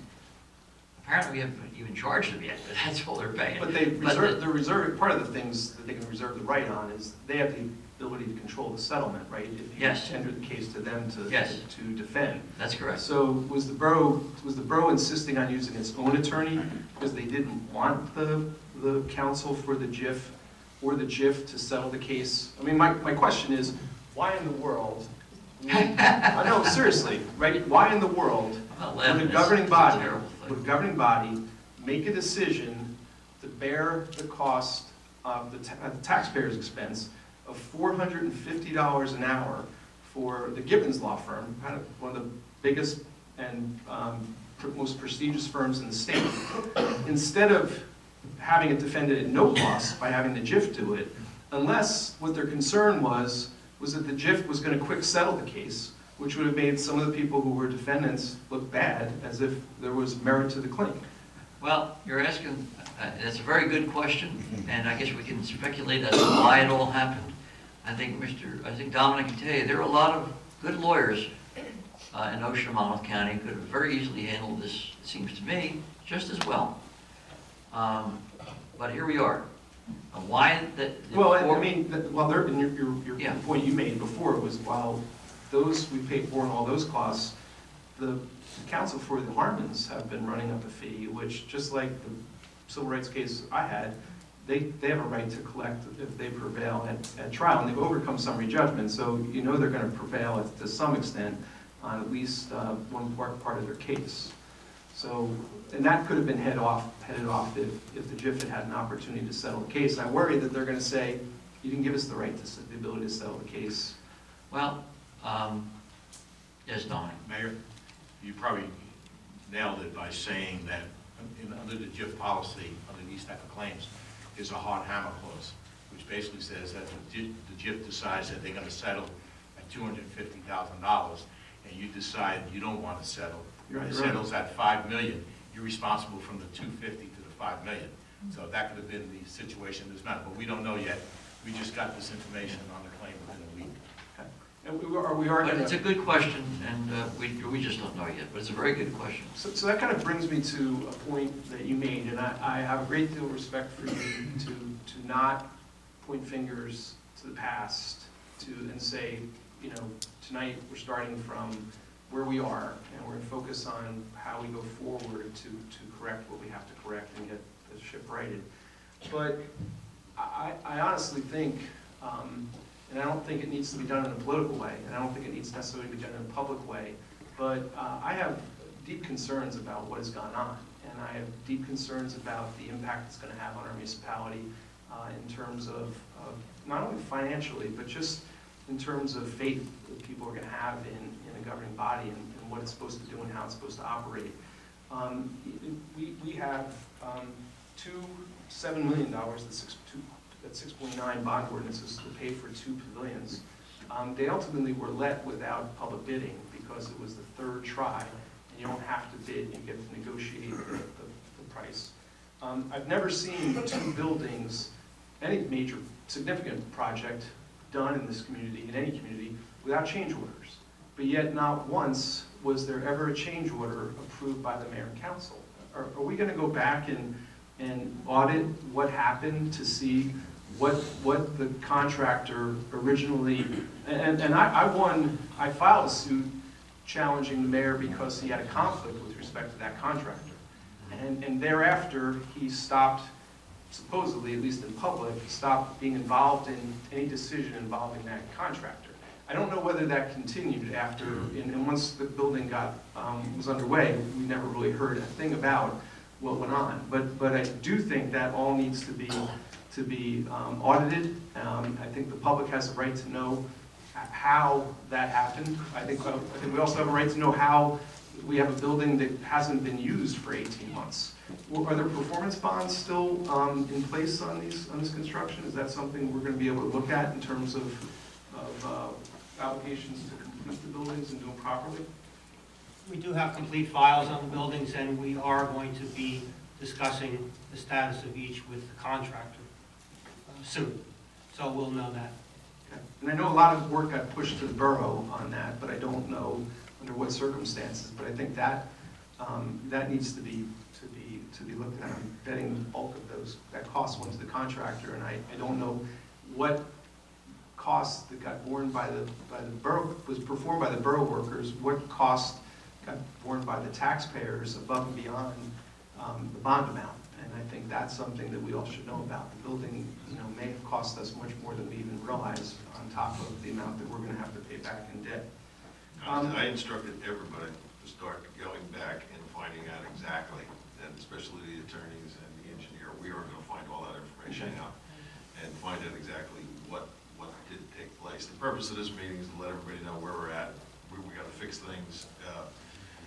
It's not going to be easy. We're going to have some bumps in the road, and people are going to throw some tomatoes at me or whatever, but there's things that need to be fixed, and it's not gonna be easy. I mean, we were heading, probably if we continued on this path for another couple of years, we'd be heading towards a state takeover, because it's that bad.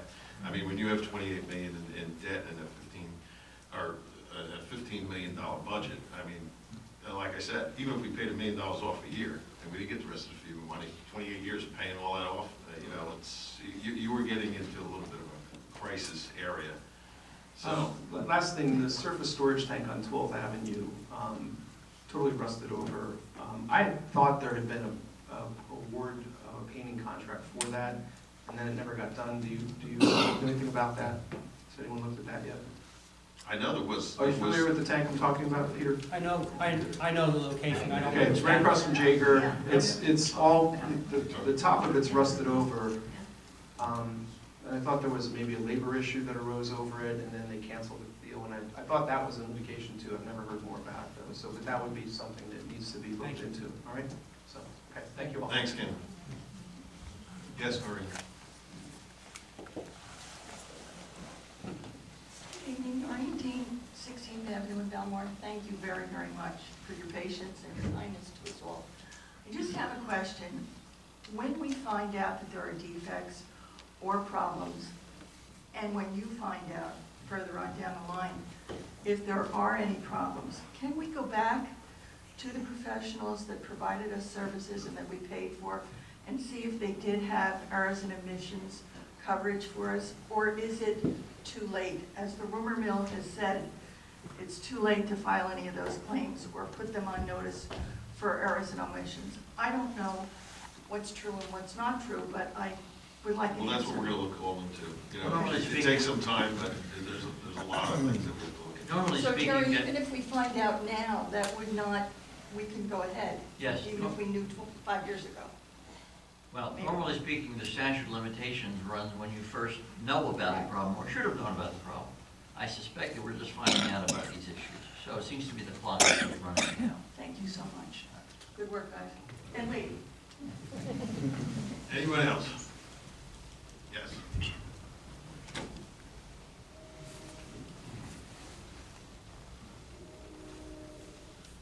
John Owens, 304 River Avenue. Thank you, Mr. Mayor, for organizing tonight. This is really wonderful for all the citizens of Belmar. Megan, you probably said this, but I may not have heard it. Is the $27 million the total indebtedness of the town? It is not. It is not. It is not. You have a 2015 bond issue outstanding. You have a NJEIT, now NJIB issue outstanding. And I believe you have a small debt that's coming off this year. Green Acres is coming off this year. So that's not the total indebtedness. So that's just your short-term indebtedness. I understand what bands are. Yeah. What is the total indebtedness of the town? I will have that information.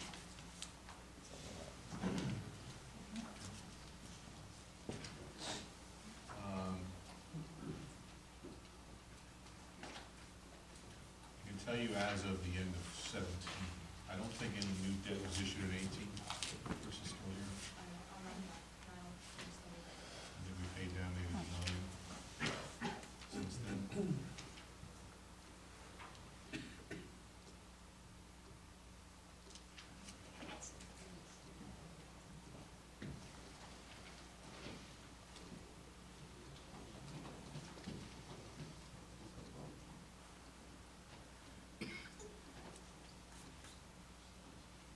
I would say it's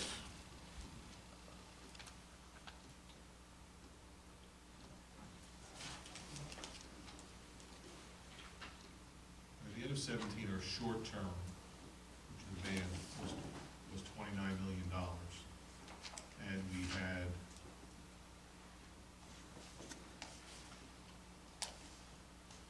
long term, which are permanent bonds, of $6 million.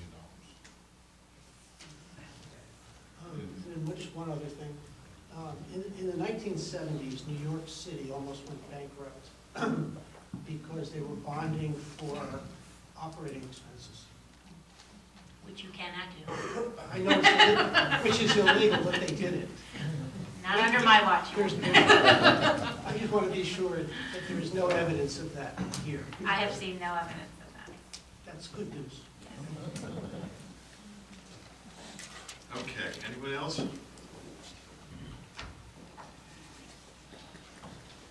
Very quickly. My name is Michael Jumo. I'm technically a resident of Lake Como at 1606 Main, but my heart's right here in Belmar.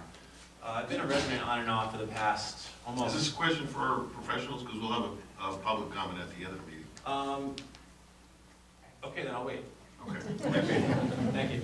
All right. All right, seeing none, I'm going to close the public portion. Seeing no other hands, we'll close the public portion. April, we need a roll call on that? All in favor? Okay, and we can let all the professionals go home. Thank you. And thank you very much. Everybody was very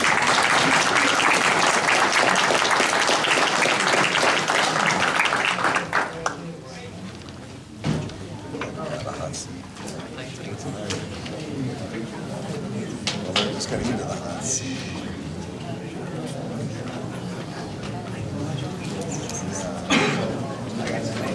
Wow, that really started.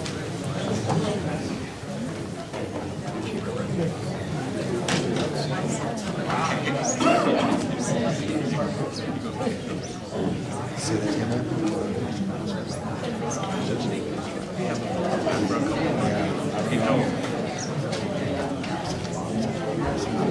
They always thought it was publicly available, but the whole seemed to be the issue was that it was always booked up, and then people couldn't be publicly do because they book it for 3 months in advance, and that was the whole.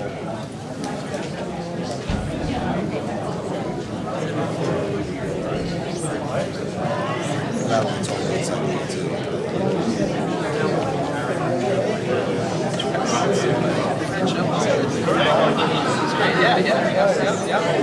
It's going to go today. Obviously.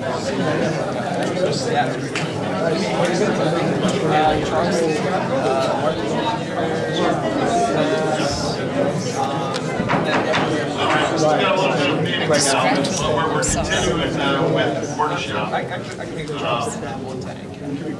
We have our beach director here, Gene Corey, and we've been having a lot of meetings with them, and I'm sure a lot of people, read the resolution that we are looking to raise beach badge fees. Pat Wan was in the meeting, Business Administrator Kirschbaum was there. We went over all the problems down on the beach, and we were looking at a lot of different areas. One of the things that I want to say is that status quo is going to be unacceptable. We just heard from our engineer, whoever is at fault with that 10th Avenue Pavilion, we have to fix it right away. That water infiltration is ruining the fire alarm, sheetrock's coming down, and so we could go back after people. We settled a lawsuit with 10th Avenue Freeze Out for $130,000, which we're going to lose revenue for $26,000 a year. Last year, the beach was running, after we went through all the numbers, on a shoestring. We have almost zero in surplus down there, and it's coming to the point that if we do not do something, the taxpayers of Belmar, the municipal tax, is going to have to start subsidizing the beach, and I, for one, cannot let that happen. Some of these things, the bond or some of our debt can be paid down by the beach. We have about $770,000 in a fund that cannot be released yet for the buy board. There's still some litigation on that, but the section of boardwalk that is earmarked for, we owe $1.5 million. So besides, Mr. Corey's going to tell you that we're having problems getting gate people, people who work down there. We have people that are not coming back because they weren't paid enough money. I mean, they're basically working for minimum wage. Lifeguards are another issue. Lifeguards haven't really had an increase in wages, and to bring them up to where they need to be all cost money. So there is a lot of things that we took a look at. That's the reason why we're recommending that the beach badge prices go up. Now, I know most of us in Belmar buy a season beach badge, and we're going to raise that. We want to raise that by $15. Most of the people that buy season beach badges don't live in Belmar. Most of the money comes from out of town. So we want to get the beach back to where it needs to be financially, get some surplus up, because if we have a bad, we cannot run the beach again this year with the weather we had last year, because we would have to use municipal tax to surplus the beach. And you just heard from all our professionals, so that's one area that we can get under control now. So the increases are going to be basically $15 for each badge across the board, except for dailies are going to go up $1. And the reason why we've decided to put the dailies up $1 is because we want to encourage more credit card use, and we have to update the credit card machines. Each one of them costs money.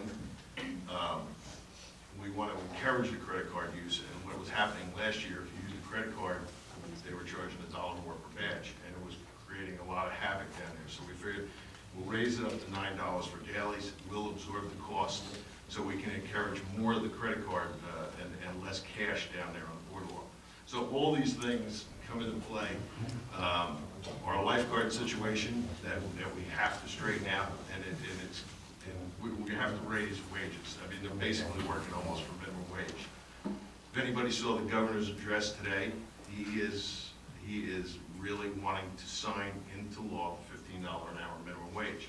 And once he signs that in, it's going to be a step process up to, I believe, 2023, but there's a big increase right away, almost. And when you look at the amount of employees that we have down at the beach, is over 100 just on the boardwalk. We have, the lifeguards are about 80 here. We have about 80 lifeguards. We have all the people that clean the beach, the dumping fees, everything. And when we looked at the whole package, we don't think it's much of an increase to try to straighten that out. So, Gene, if you can go over a couple of things, you want me to go over the pricing? Yeah, you want to do it? Yeah, I mean, we're looking to raise the beach badge, season beach badges to 70. And believe me, none of us want to increase spending more money than we have to. And the dailies will be 9. Seniors will go from 15 for a season to 30. We are bringing in a 12 to 15-year-old badge for 30, season badge for 30, only to try to help the gate attendants down there, because kids are pulling up in cars. They know they're like 20 years old. They're coming out and saying I'm 15 years old, and you have the gate people don't have any, they're working down there, but they have too much to do to try to stop them, and they're getting on the beach. So we want to straighten that out, making a season badge for 12 to 15 for $30, so that the 12 up to 15 will have a badge to go on the beach, and it could help us out down there. Gene, you want to add anything else to this? Sure, Mayor. Thank you, Mayor. Thank you, Council. As the Mayor has informed us, we have basically a zero surplus. And as he also correctly informed you, that the beach is a beach utility. And what that means is we try to sustain it ourselves, so that nothing falls on the taxpayer, unless, obviously, that could happen, and we're getting close to that. That's why the need for these fees are increasing. And it's hard to project, as the people are sitting here. We always, in the past, with Mayor Brinkle in the audience, we were always very conservative in our approach to the beach. And by way of conservative means, we would carry a larger surplus. So we never jeopardized the taxpayer. Unfortunately, we're at that point now. So by raising these beach fees, I feel we should be all right. And so the beach fees, it's really the building up the surplus is mandatory. Because again, if you don't make the expenses, and by not making the expenses, there's so many factors that occur that are beyond our control. We have no idea what kind of summer we're going to have. The last 2 summers have been rainy summers, almost every weekend. And how do you create a budget where if a Saturday is real nice weather, you make $70,000, and if it's raining, you go down to nothing. And actually, you're costing money because you do have the lifeguards that have to stay. Some of the lifeguards have to stay. And so the need to build the surplus is absolutely necessary. Red tide could come in. Florida had a red tide down in Florida where they closed the beaches for 2 or 3 weeks. What happens to us if that happens? So we need to do this. Raising the lifeguard salaries is definitely a thing. Raising the beach employee salaries, the gate people, the cashier, they're all wonderful people, first of all, and they deserve it. And as the mayor very well put it, with the governor's thing of $15, now even though we don't fall under that because we're seasonal for entertainment, even though that comes, it's still the same pool of people. So how are they going to come and work for me at a gate making $8.90 an hour or whatever it was last year, and when they can go to a McDonald's or anywhere and make 15? So we're all in the competition for that group. Lifeguards. We need lifeguards. We need our lifeguards. We need a fully staffed. I mean, there were a lot of complaints last year about, having the people, having it fully staffed. And in order to get that goal, you have to actually be in the ballpark with the other towns. We're among the lowest. So all that comes. Equipment needs. We pride ourselves in Belmar of having the best beaches as far as cleanliness, the bathrooms as far as cleanliness.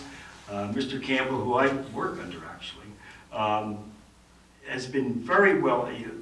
The beaches have just so improved in the cleanliness of it. Now, obviously, with that, you have to have equipment needs. I know one of the items that we were talking about earlier this evening, the gator that goes up and down the beach where they empty the garbage cans into the gator and take them down. All of this stuff, it has to come out of the beach utility, and we don't want it to come out of taxpayer money. You have to upgrade the facilities, as the mayor adequately mentioned before. We want to upgrade our POS, which is the point of sale system. Upgrade the computers and printers. We're using computers in the ticket booths that were actually donated years ago from the school that are, I forget what year. Marshall, you would probably know better than I, the year of the computers.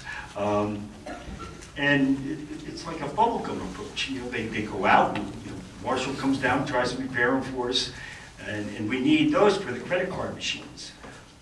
So we're trying to do all these things. It's definitely necessary, and the needs are just so great. And it really would be irresponsible for the mayor and council to not consider these increases, as they want to protect the taxpayer, and that's why you're all here tonight. They're trying to show you where we're at, and they're trying to protect us from going into the taxpayer. As you see, I'm a taxpayer here in town. We have enough on our plate without having to worry about the beach utility. So by bringing these prices up there, I think it'll put us into the ballpark where it'll be self-sustaining.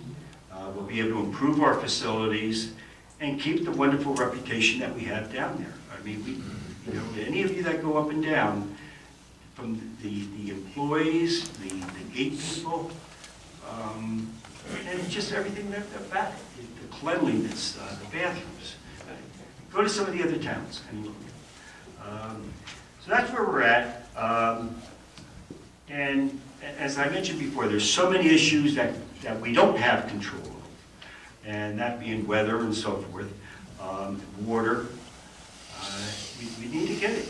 We need to have these, and I don't think it's too much to ask, and as the mayor very well put, a lot of the increases will not be by Belmar residents. Most of our badges, like last year we saw over 14,000 season badges. Well, there's not 14,000 regular badge people in Belmar. So a lot of them will be worn by that people are not residents. So definitely needed, Mayor, and thank you for considering it. Thank you, Mr. Corey. Does anybody on the council have questions for Mr. Corey's report? I just have one question. Sure. Just one question. I want to thank you for the meeting yesterday. That was a really big help. I got to tell everybody, I went in, I needed to be convinced about raising these fees. And anybody who's heard me talk about it, I'm not a big fan of raising the fees on anything. We went through, we looked at what the increases would be for each badge level. We figured out, the only thing is this junior badge is really nobody knows. That's an unknown. It could do well, it could not. Even if you figure it's at least as much as we're going to get from the senior badge increase, we're looking at somewhere around $900,000 in extra revenue. I was thinking, well, why do we need all that money? And then we started talking about the pavilion, the credit cards, all Insurance that. claims. Right, and I definitely wanted to thank the mayor for considering, I suggested, since the seniors are already getting paid more, why don't we just, instead of raising the age to 65, bring it down to 62, we were definitely going to consider doing that. It turns out we're not allowed to by ordinance. The ordinance states, state statute, right? State statute says 65, and we can't do anything else besides it. Also says the first responders, right? Yeah, we can't. We've been doing that for years without ever considering that we weren't supposed to be doing it. My question is 12, 13, 14, 15, that's the junior badge age? Yes. Okay, so it's 4 years. And they're going to need dailies. If they don't have a season, those kids are They don't have a seasonal, they have to buy a daily. Okay, so we're going to need new signage. $9? Yes, yeah, okay. Yeah, okay, thank you, appreciate it. And $9 for, a family would have to bring they pay $9 for their 12-year-old? Yes. Yeah, A daily. yeah, that's a lot. So you pay But if they go to 30, if they're going to be here more than a few days, they can buy the regular badge at 30. That's right. My 30 You got a senior, and the reason that they had the senior fee to begin with is because they figured I'm not a senior. So I pay the full price. But the fact of the matter is, the reason why they had a lower price for the senior is because they figure, hey, they're retired, they probably lived in town for a while, they've already paid the full fee. Now you're gonna up them 100%? I mean, 100%. Well, I gotta stop you right there for 1 second, because this is, we're gonna introduce the ordinance tonight, which there's really no public comment on it.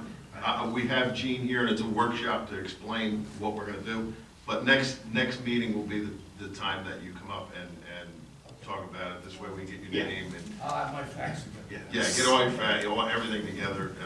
So we're going to introduce the ordinance tonight, and then we'll discuss, have a big discussion at the next meeting. Also, by the way, Mayor, we conducted a survey up and down of every town, and we're among the lowest, even with the increased rates. Just think about me. I got my first senior badge this year, but next year I'm not a senior anymore.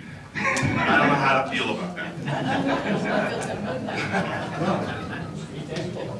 All right, any other questions for Mr. Corey? That's a resolution, it's not an ordinance. It will be. No, it will be. We're going to pull out a resolution. Oh, okay. Yes. Okay. It was brought to our attention that it can't be done by resolution, so. So Mr. Corey, hi, thank you very much for your commitment to the town and keeping our beaches great. I obviously was not a part of these workshop discussions, so I apologize. I just have a few questions for you. I appreciate the fact that you have typically had a conservative approach toward maintaining a surplus for the beach. Yes. What is the surplus that you're aiming to ultimately maintain? Largest surplus that you can have. It's all based on, and again, it's, 1 year, a $200,000 surplus would be fine. Another year, you might need $300,000. It all depends on your needs. So you're talking about an annual surplus or like a reserve fund that's sort of kept there for a rainy day? Money that you bring in, and you don't have the expenses of. whatever that is. Right now, we're at 0, and we're trying to encumber money to even open up the beach this year.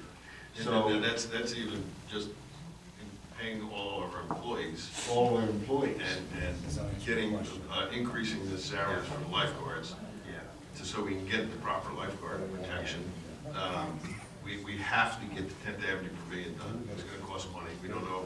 Well, by the time we look at it, it costs us $50,000 to $100,000 to straighten it out, whatever it is. We have to do it. The sheetrock's fall. We cannot have more water infiltration in there because it just keeps getting worse and worse. So to stop the problems there. So, and then we lost exit 98. We lost the revenue from exit 98 this year. We're losing $26,000 a year for 5 years with settling the suit for 10th Avenue freeze out. So all that comes into play when you're taking a look at increasing, or if we don't increase. You know, we talk about $15 for a season badge, but without doing the increase, it's going to cost taxpayers a lot more money to subsidize the beach because these things really have to be done. Right. So, and you know, and then looking at all the FEMA money and seeing what has to be paid down and what we can use out of the beach utility to try to get some of the bonding paid down. All this came into play, and we looked at, you know, we didn't want to really try to increase these badges, but it's at the point now that I don't even remember the last time we raised season beach badges. It's been a while. I have a sign in my garage back home, a sign that you could buy a season beach badge at $50, and the daily was $3 1/4. Now, does anybody here remember the badges being $3 1/4 for a daily? Summer of 1990. It was after Belmar lost the suit to the public advocate. Yeah. That was my first year as mayor. So what were the revenues of the beach last year?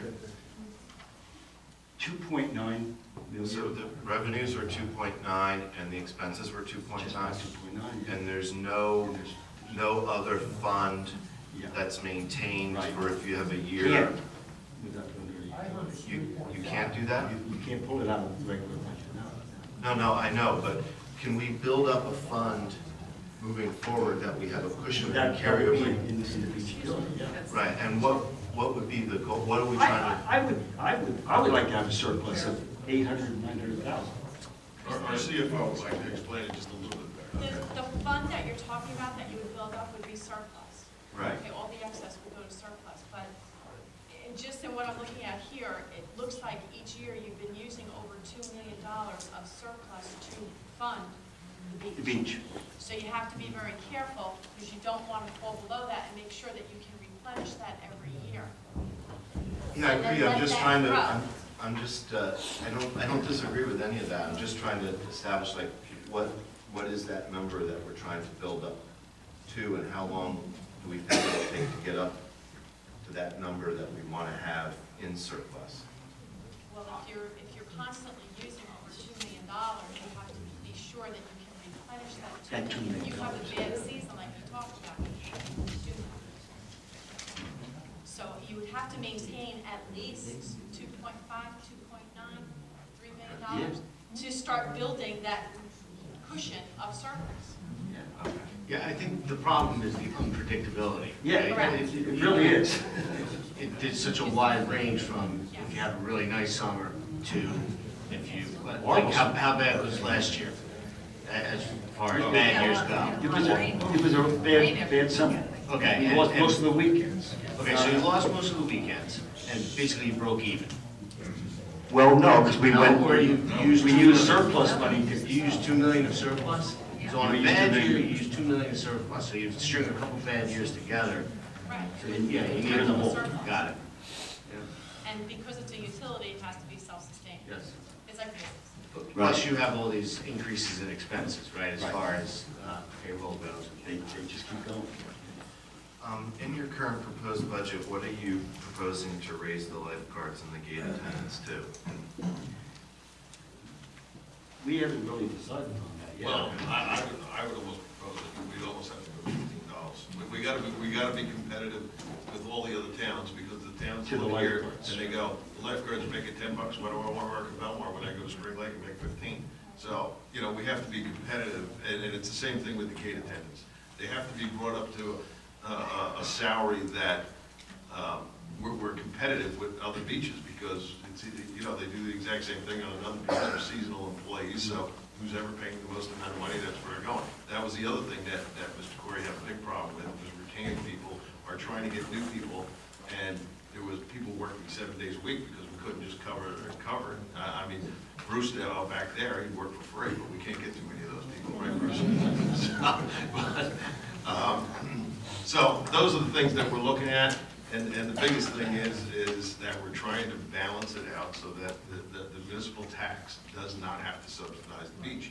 And, you know, we'd all pay way more than $15 for extra for a season beach pass to do that. So sometimes it's a little harder of a pill to swallow, but to get to where we need to get, that's basically what we have to do. Anybody else on the council have any questions for Mr. Corey? This is going to be pulled off the resolution calendar. It was brought to our attention that all these have to be done by ordinance. So we're going to introduce the ordinance tonight, but it won't be voted on until the next meeting, and that's when we'll open it up for all kind of questions. We brought it out for this meeting. We want to be transparent. We want you to think about it and come back, and then you can all yell at us and raise the beach bed prices. But it's something that we've looked at. We looked at the numbers, and something has to be done. So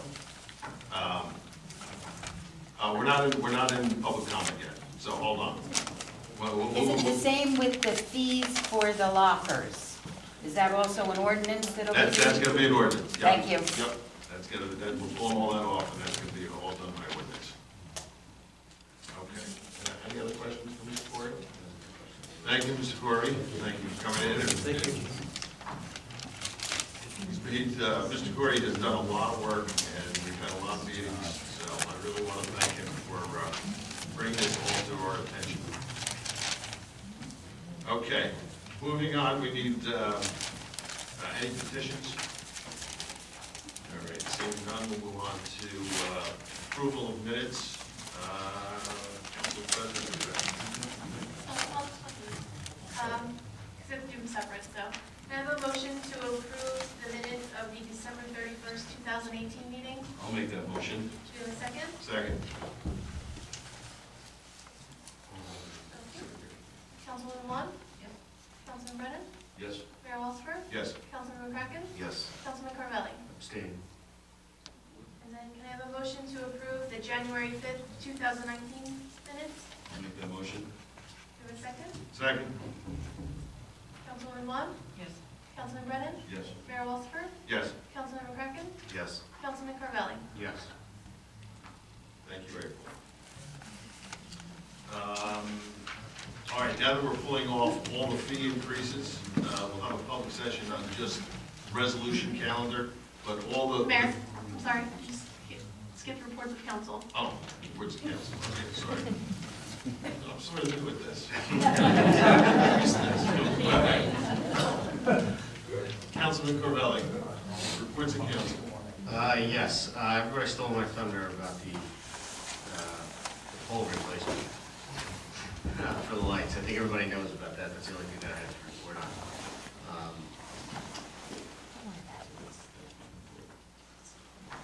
Councilman McCracken. Okay, as the new liaison to public safety, the first aid squad asked me to have an informal time with them last evening, and I had an opportunity to meet with Captain Hines and Jared Cohen, who provides, who's an attorney but provides financial and other services to the first aid squad, and it was really great. I think Captain Hines was here. I don't know if he's here anymore. Hearing about the rich history that the Belmar First Aid Squad has in this town, and the commitment that they have in making sure that adequate and timely services are provided to our residents. And over the years, they've had to adapt to a changing landscape when it comes to providing services in this town, to dealing with a shortage of volunteers, increasing costs of their equipment, having to maintain their building, which sustained damage in Sandy, an increased call volume, which has gone up in town as well. So they are concerned about their budget and their ability to operate effectively and provide the Class A services that they've been providing to our town over years. And he suggested that, I suggested to them that a follow-up meeting be had with our CFO and business administrator to really sit down with their accountant and their leadership to talk about their expenses and their income, and there's some challenges they're having with reimbursements and some ideas that they have to provide services at the beach this summer, so we can really sit down and get a really good idea of where they are and ensure the fact that we're not placed into a situation this year where services to the municipality would be compromised. So thank you very much, Captain, for asking me to come down tonight, and I know that we'll be looking forward to working with you in the future to make sure we can meet the needs of our residents here in town. Councilwoman Bracken. Councilwoman Wong. Yes. My first time speaking to you. This is wonderful. This week I had the pleasure of sitting down with Tommy Cox, and we're going to bring back the community policing program. I don't know if any of you remember it from years ago. We already have a list of police officers who will be on each block. So each block in town, the 20 streets, are going to have a police officer who will be there to help the people. He will become familiar, especially those of us who live where there are group rentals. You'll get to know, the policeman will get to know the rentals if there's a problem. And it's going to help our quality of life. It was a wonderful program. I'm so happy it's going to come back again. Also, there were ordinances. We were talking about some ordinances that are in place that really have never been used. Such as, I know it's a silly one, but it is an ordinance. I think there's towels hanging over your front railing, your front porch. You have to hang your towels somewhere, but maybe try the backyard. It doesn't make the town look good. And some of these kids tend to hang other things out over the front railings that we don't want to look at. And this is going to help the policemen, the specials, and it's going to help our quality of life, I'm sure. So that's underway. And, excuse me, for consideration, we have been discussing moving the seafood festival downtown instead of at the beach. So we're looking into that option. I think it looks pretty good, and that discussion will come up further. Thank you very much, Mayor. Thank you, Councilman Wong. Council President Brown. Thank you, Mr. Mayor. I attended a Harbor Commission meeting and an Environmental Commission meeting last week. The Harbor Commission was also attended by the mayor and a borough administrator. It was really helpful. A lot of things got done. We decided on a recommendation for kayak fees and for jet ski fees. That's on that can be done by resolution. Yes, that's on for resolution for tonight. Yeah. Yep, that's good for resolution. Yeah, that's what they're.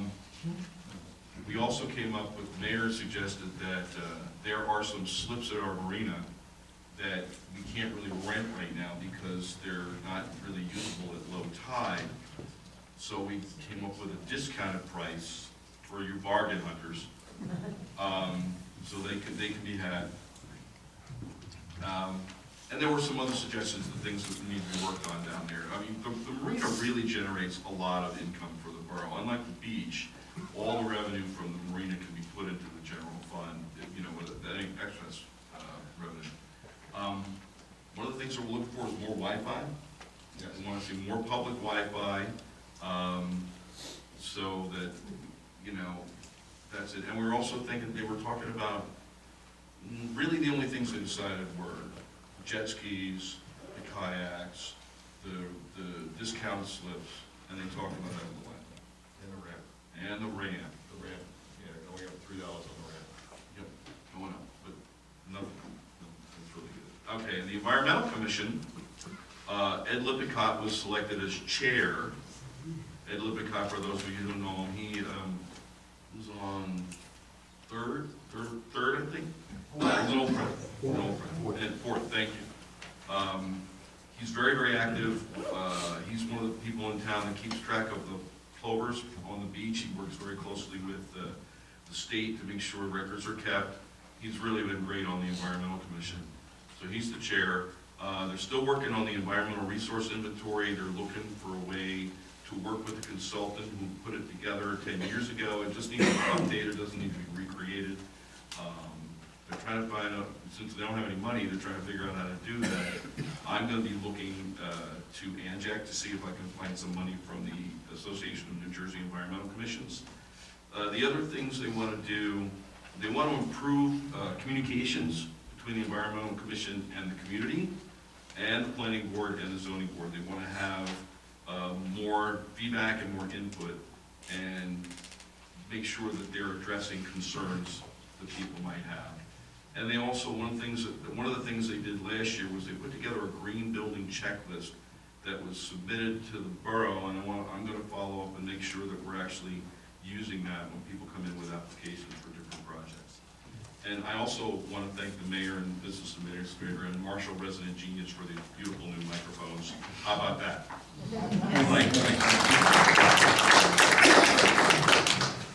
That's it for me. Thank you.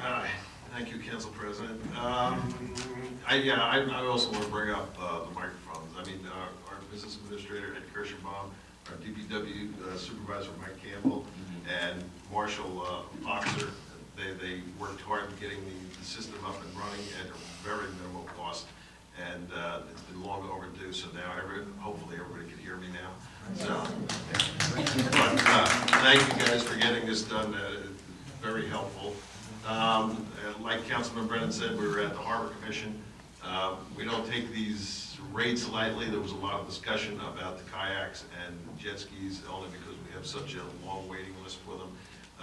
So it's a minimal raise for borough residents of $25 for the kayak racks. We're going to even look to see if we can put more of them up because we have such a long waiting list. 50 for non-residents, it's going to go up. And jet skis, $150 more from $500 to $650. And for residents, and then it's going to go up to $900, which is another $150 increase for non-residents. So, and then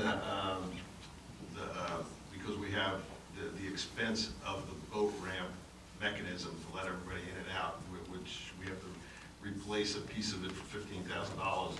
We're going to raise that $3 to help with the cost of that. So it's going to go from 22 to 25. And the season rate, which is $375, will go to $400 for another $25 increase. Now all these increases down there were all talked about in great length. These were all recommendations from the Harbor Commission, and so those fees are going to be increased. And the other thing that we talked a lot about at the Harbor Commission was the parking. So we're going to take a real good look at the parking. Those couple slips, because a couple parking spaces that go straight in, we're looking to make them for boat owners, so that'll be on probably for the next meeting.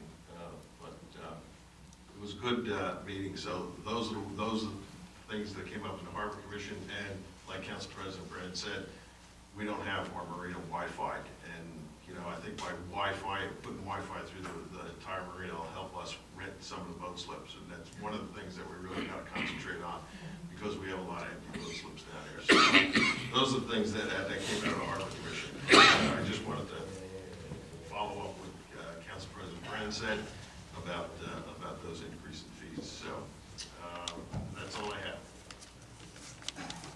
All right, April, we got pulled each page off the resolution. Can we get a public session? Actually, I just wanted to clarify first, the ordinance that we're adding is just the beach badge fees. Right. The resolution for the beach lockers is still on the consent agenda. And that can be. The ordinance That has says, to come off. We're gonna take that off, we'll hold up on the first reading, take it off tonight. okay. Okay, so that, all right. right, so now we're gonna do, I just want to make sure that those are off, so before I call for a public session on the resolution. You can adopt it as an ordinance for first reading tonight, just verbalize it, and I'll give it to you. Oh, okay, that was my So you question. can at least do it on first reading tonight, and be adopted on the second reading. Well, it's the same section as the beach fees, I don't so we need can to- just add, So we just add. we just add a bullet. Okay. So we can verbalize adopting that first reading tonight, we'll type it up tomorrow, get it in the paper, and you can do both at the next meeting, your second time. Okay. So, do we have to have a vote on taking those two off? Yes. I have a motion to amend the consent agenda to remove resolutions 2019-43 and 44. I'll make the motion. Do we have a second? Second. Councilman Vaughn? Yes. Councilman Brennan? Yes. Mayor Walsifer? Yes. Councilman McCracken? Yes. Councilman Carvelli? Yes. Okay, now we'll have a public session just on the agenda items, just on the resolution items. Anybody want to come up, take a chance?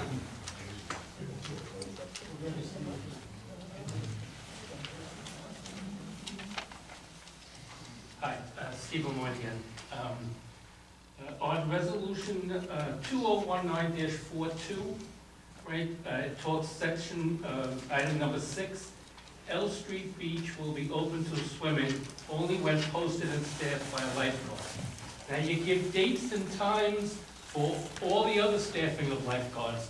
L Street Beach, you know, come on.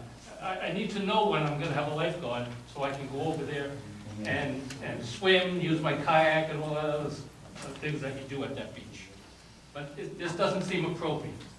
Well, it's open all the time to use, but if we don't have a lifeguard there, it just covers that technically we don't allow swimming, but everybody uses it anyway. It's basically just to cover ourselves, and because of our lifeguard shortages, we normally usually have a lifeguard down there, and hopefully we will be able to man it with a lifeguard, but these are the things that we got a very short period of time to work on, to work on that, to get enough lifeguards, and that's gonna come with the ordinance after next. So if I looked up last year's ordinance, it wouldn't say the same wording?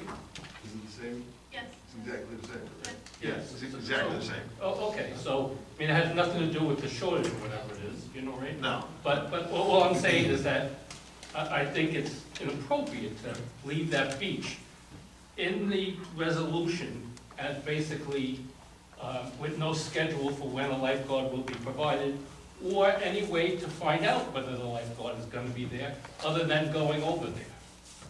Yeah, So well, that's it's the my same point. thing like going to the beach at 7 o'clock at night when there's no lifeguards there, you're still allowed to swim and everything, but it's basically at your own risk. So, and that's basically what this But that's covers. that's sort of known. I mean, we all know that if you go at night, there's not gonna be a lifeguard there. But this, I go there at noon. My expectation, right, as a resident of Belmar, is that there should be a lifeguard there. To say in the resolution that, is that what they actually say? It's only when posted and staffed by a lifeguard. I'm just saying that wording in there, right? You should say there's no swimming, or I'm gonna staff it. To say that you can swim there only when it's posted and there's a lifeguard there. You know, from a planning perspective, it's inappropriate. Thank you. That's my comment. Yeah, no, we can make that, we introduced it. Anyone else? Okay, seeing none, we're going to close the public session of for the resolution. April? Second? All in favor? Aye. All right, now on the consent agenda. Do we have a motion to approve the consent agenda as amended?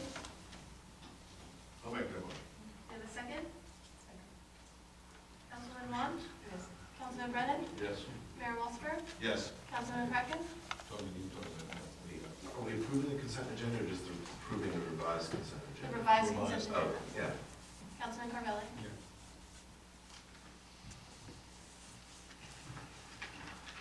Okay, on the introduction of ordinance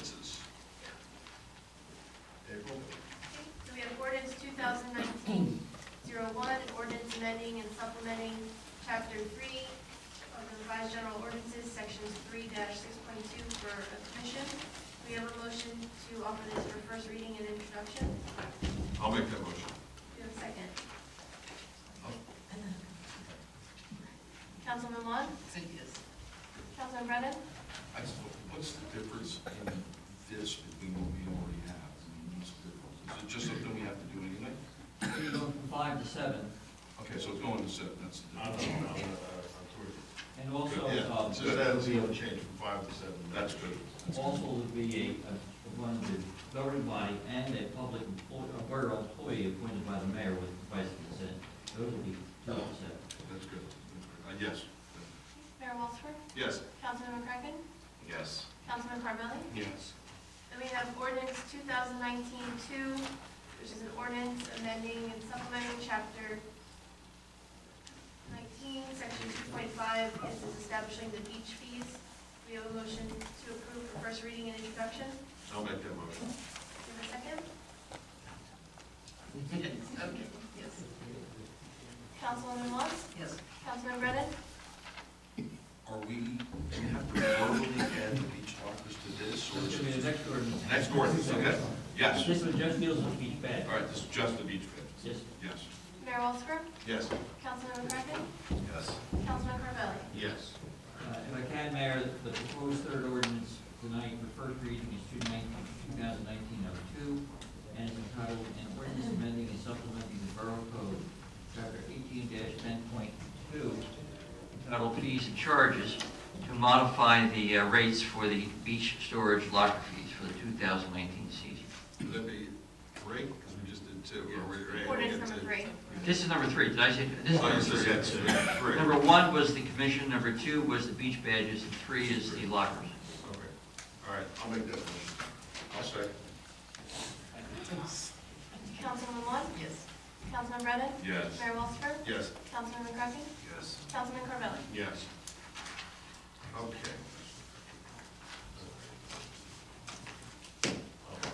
All right. Okay, then we're going to open up to public session.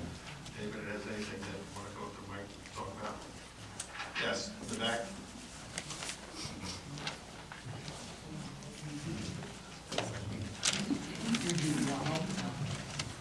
Hey, George, why don't you just give him the mic? You can stay back there. It's a wireless microphone. Yeah. Oh, Mike's got it. Good evening. Can you just state your name for the record, please? Yeah, Eugene Creamer, 4th Avenue. Hello, Mr. Kramer. I'm glad you're speaking tonight about Borough Code Chapter 18, about the beachfront regulations. And I have a comment regarding the regulation JJ. So there's a lot of regulations when you get count all the way down to JJ. But Belmar first regulated beachfront tobacco smoking in 2001. And that's with the $25 fine.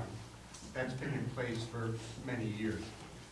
Effective tomorrow, the violation goes up to statewide to $250 for the first offense, $500 for the second offense, and $1,000 for the third offense. I just want to make sure that that's added to the revisions that you're going to do to the beachfront regulation ordinance. That's not part of The ordinance is it, There's I understand your there's point. state supremacy here, right? I'm sorry, sir? There's state supremacy. In other words, the governor. About the beach, about the smoking? The Yes, smoking, yes. they're about to adopt a state statute which disallows smoking It's on any already beach been, bed. it's already been signed by the governor, and it's effective tomorrow. Okay. Uh, You got a better pipeline than I do. Don't, actually, the scope of this is very large. It's not only beach, but it's also parks, playgrounds, etc. I think the town is going to have to determine and actually lay out, find out which areas are regulated. But, by the way, there was no, I didn't see, I read the legislation. I didn't see any, it's essentially unfunded. And I think usually when they do that, they mean that the penalties is the way that you're going to fund enforcement. Well, normally that would go through the municipal court. There'd be a municipal court summons issued and a fine. That's correct. Yeah. Now, whether some of that goes to the beach budget or not, you guys are going to have to figure that out. Thank you, Mr. Kramer. Anybody else for public comment?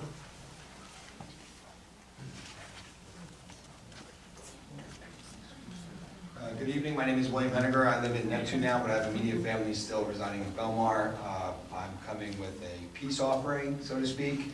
I'm also a volunteer with the Jersey Shore chapter of the Surfrider Foundation.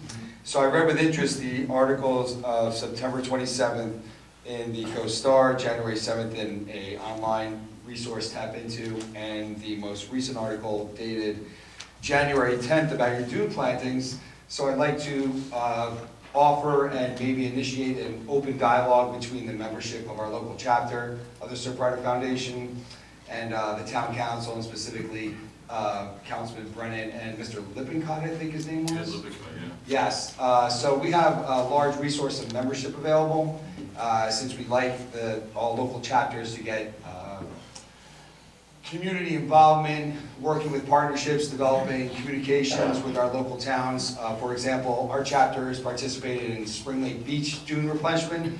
Last several years, we've also done Northern Asbury Park and Southern Asbury Park, parts of Seabright, and also Keyport with dune consultation in those regards. So I'd like to at least open avenue of communication that if there was interest from the town, we could muster up a quota amount of volunteers to not overwhelm the availability of manpower. We also have a partnership with the Clean Communities Program. Mr. Johnson, I believe is his name there. So they provide resources, cleaning materials, and so it's just a more of an olive branch to see whom I can continue this discussion with. If you're going to continue the dune plantings, I know you have a consultant about siting. We have some experience also with some resources on best planting practices, but we can also customize your need if you need a large amount of volunteers or a small amount of volunteers, depending on what your need. So I think that could be an offer to the municipal workforce, kind of reduce them, have some supervisory roles. So if there is an interest, I'd like to submit my information at the end or whatever. Yes, so. thank you. You can submit all your information over to our business administrator, Mr. Kirschman. We'll talk to you afterward.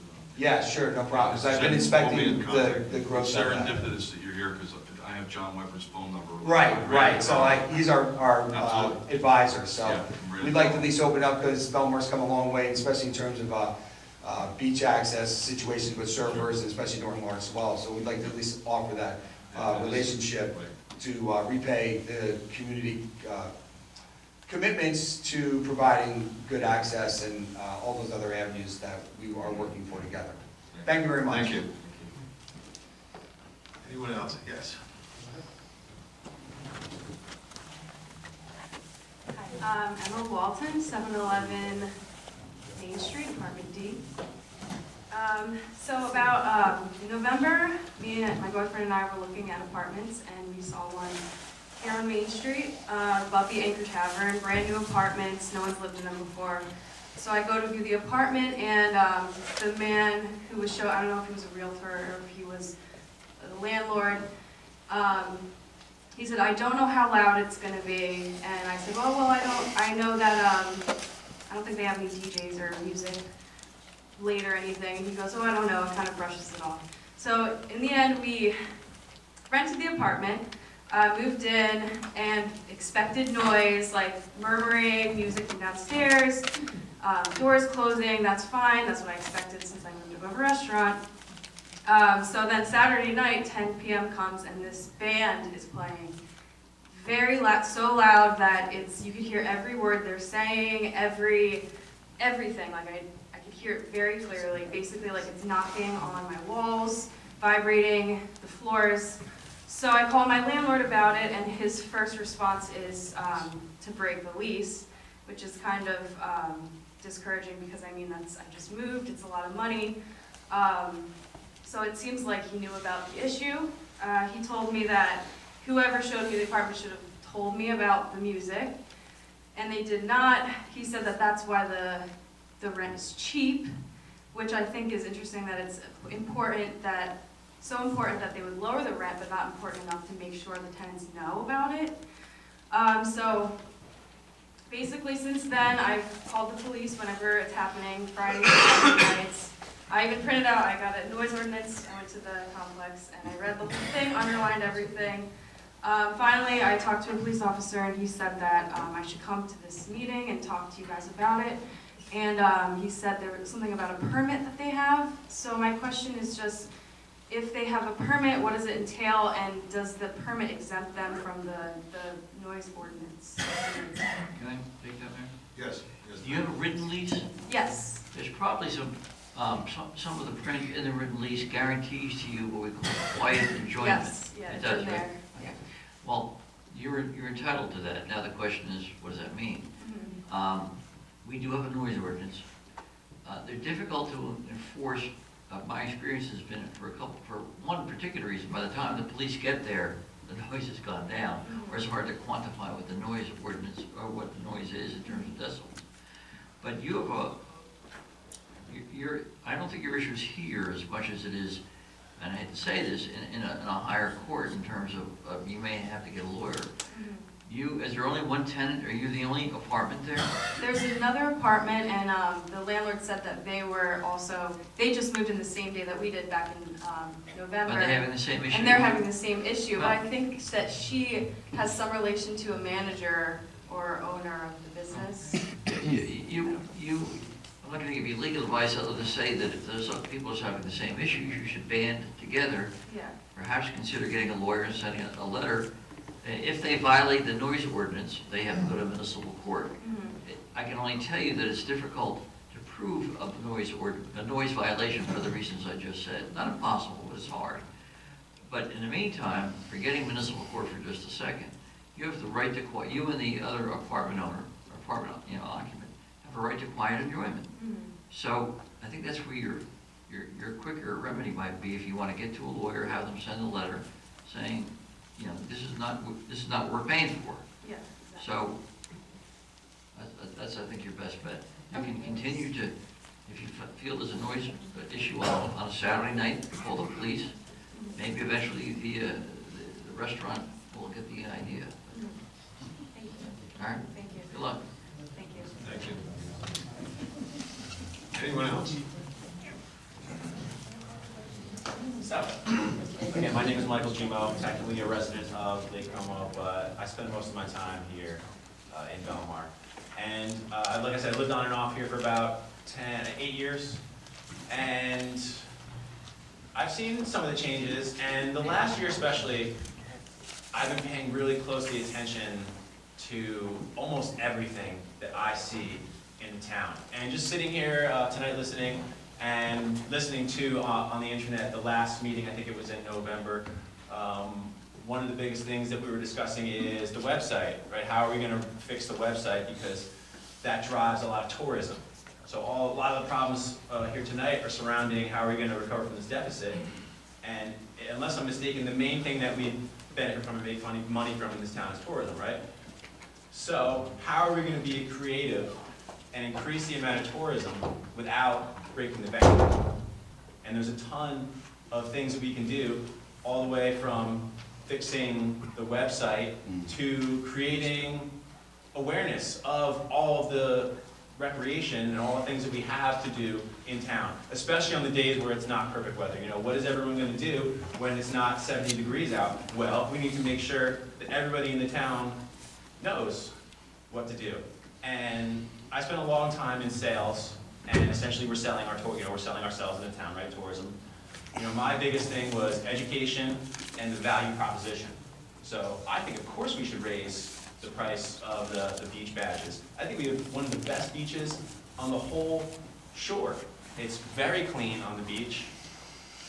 But again, as we raise those prices, of course people are going to be like, oh, wow, the price has increased. Why? Instead of saying, hey, here's a price increase, could we come out and say, hey, here's the changes we made to the beach.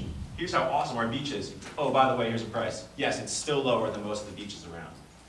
To our lifeguards, that we take so much pride in, right? And they're very important to our beaches too.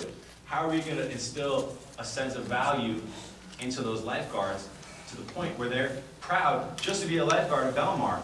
Forget how much they're getting paid, you know? Maybe they're so proud of our competition team, the Belmar lifeguards, that they want to be a Belmar lifeguard just because. Maybe the people that work at the beach in the front, you know?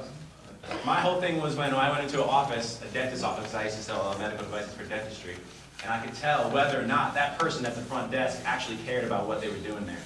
You know, maybe those people that are working at the gates where all these people are flooding to enjoy our recreation, maybe those people want to probe them a little bit and find out, you know, why they're there. What else can they do to have fun in our town and still support us all being safe? When you talk about the area right across from where we're suffering from some water, the water damage, right, there's that whole, what is it? It's like a park, right? It's technically a park. Do we ever have, where the Lobster Fest was? What's that called? The area. Do we ever schedule weddings there? Do people ever get married in our town? Okay. Maybe that's something that we can push, you know?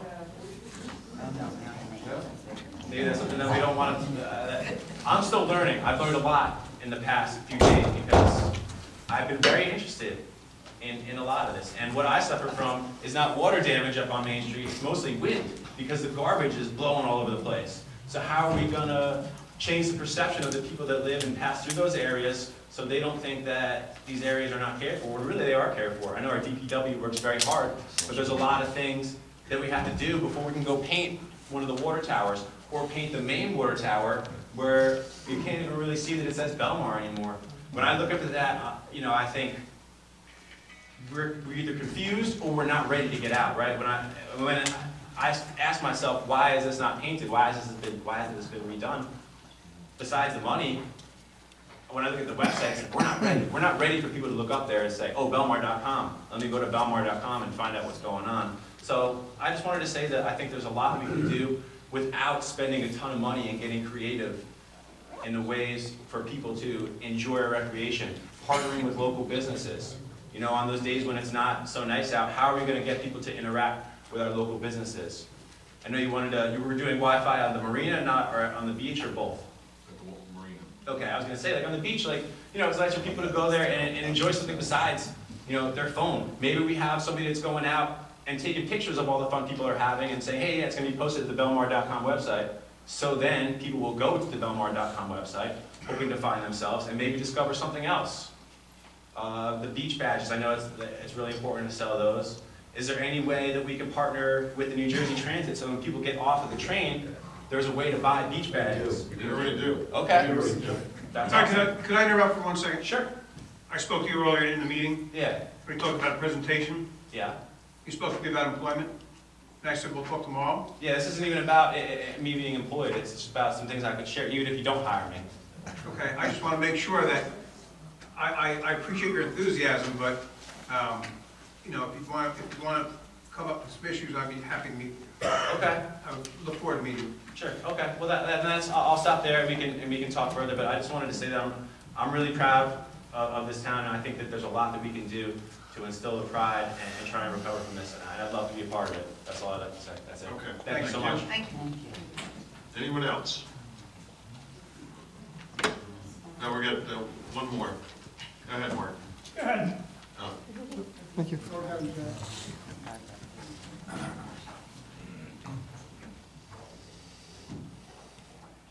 Jay Davies, 603 15th Avenue. This is a minor issue compared to some of the things that were presented tonight, but I would like to have the council look into some of the recycling that we have in the community. Up until about 3 months ago, we could recycle a lot of plastics over the yard, but since then, we can't recycle very much plastic at all. And I think some other communities still allow recycling. Now, these are recyclables that have the proper stamp on them, but we're not accepting them, but other communities are. Can someone check into that? Mr. Campbell, I'll let you take that one. I can, but we had regulations changed through the county and the state, and that's why we changed it. But again, if you wish to call me tomorrow, I can certainly go over with you. Okay, thank you. We can do that. I'm at the office all day. Okay, thank you. Yes, sir. Mark?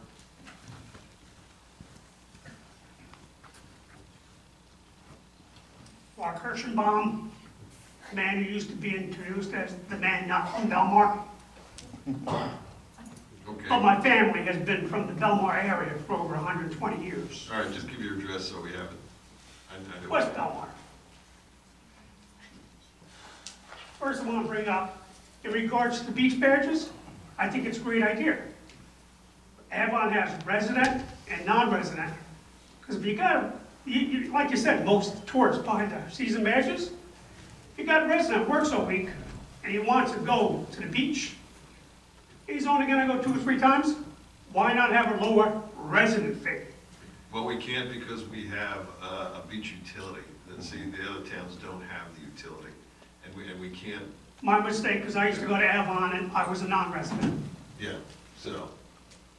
Okay, in regards to the beach utility, I know what the company that took over Birdsall Engineering was owed like 1.3 million.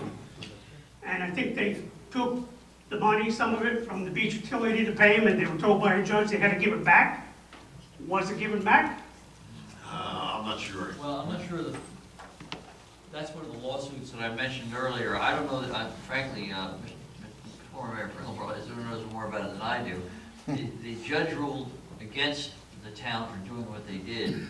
I don't know whether they were ordered to pay it back. They've been ordered to pay a lot of legal fees to the winning side. I don't know the rest of the outcome of that. I don't know. I'll send you the orders tomorrow. Also, in Avon, it's 11 years old and up for a beach badge. The 12 to 15 is a good idea. Senior citizens by law. I bought my first beach badge this year in 40 years. I'm a senior. Next year, I'm not.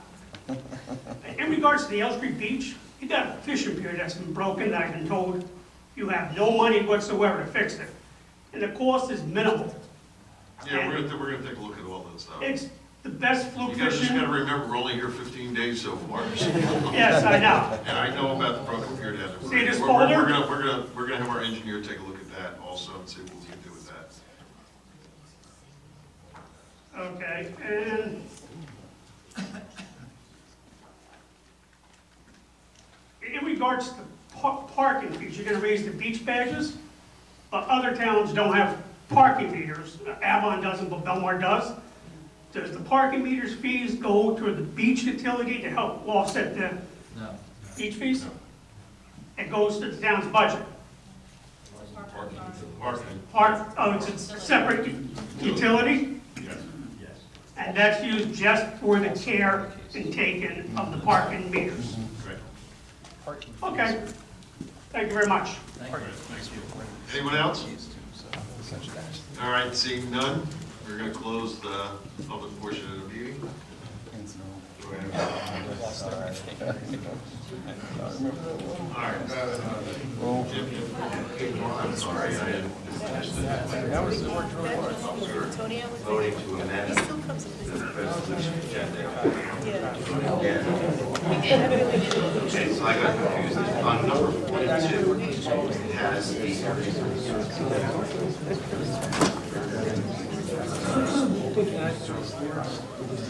the question was, are they shareholders there? Are they community use supports there? They have a possession lease. I was just curious, I wanted to make sure that there wasn't a challenge.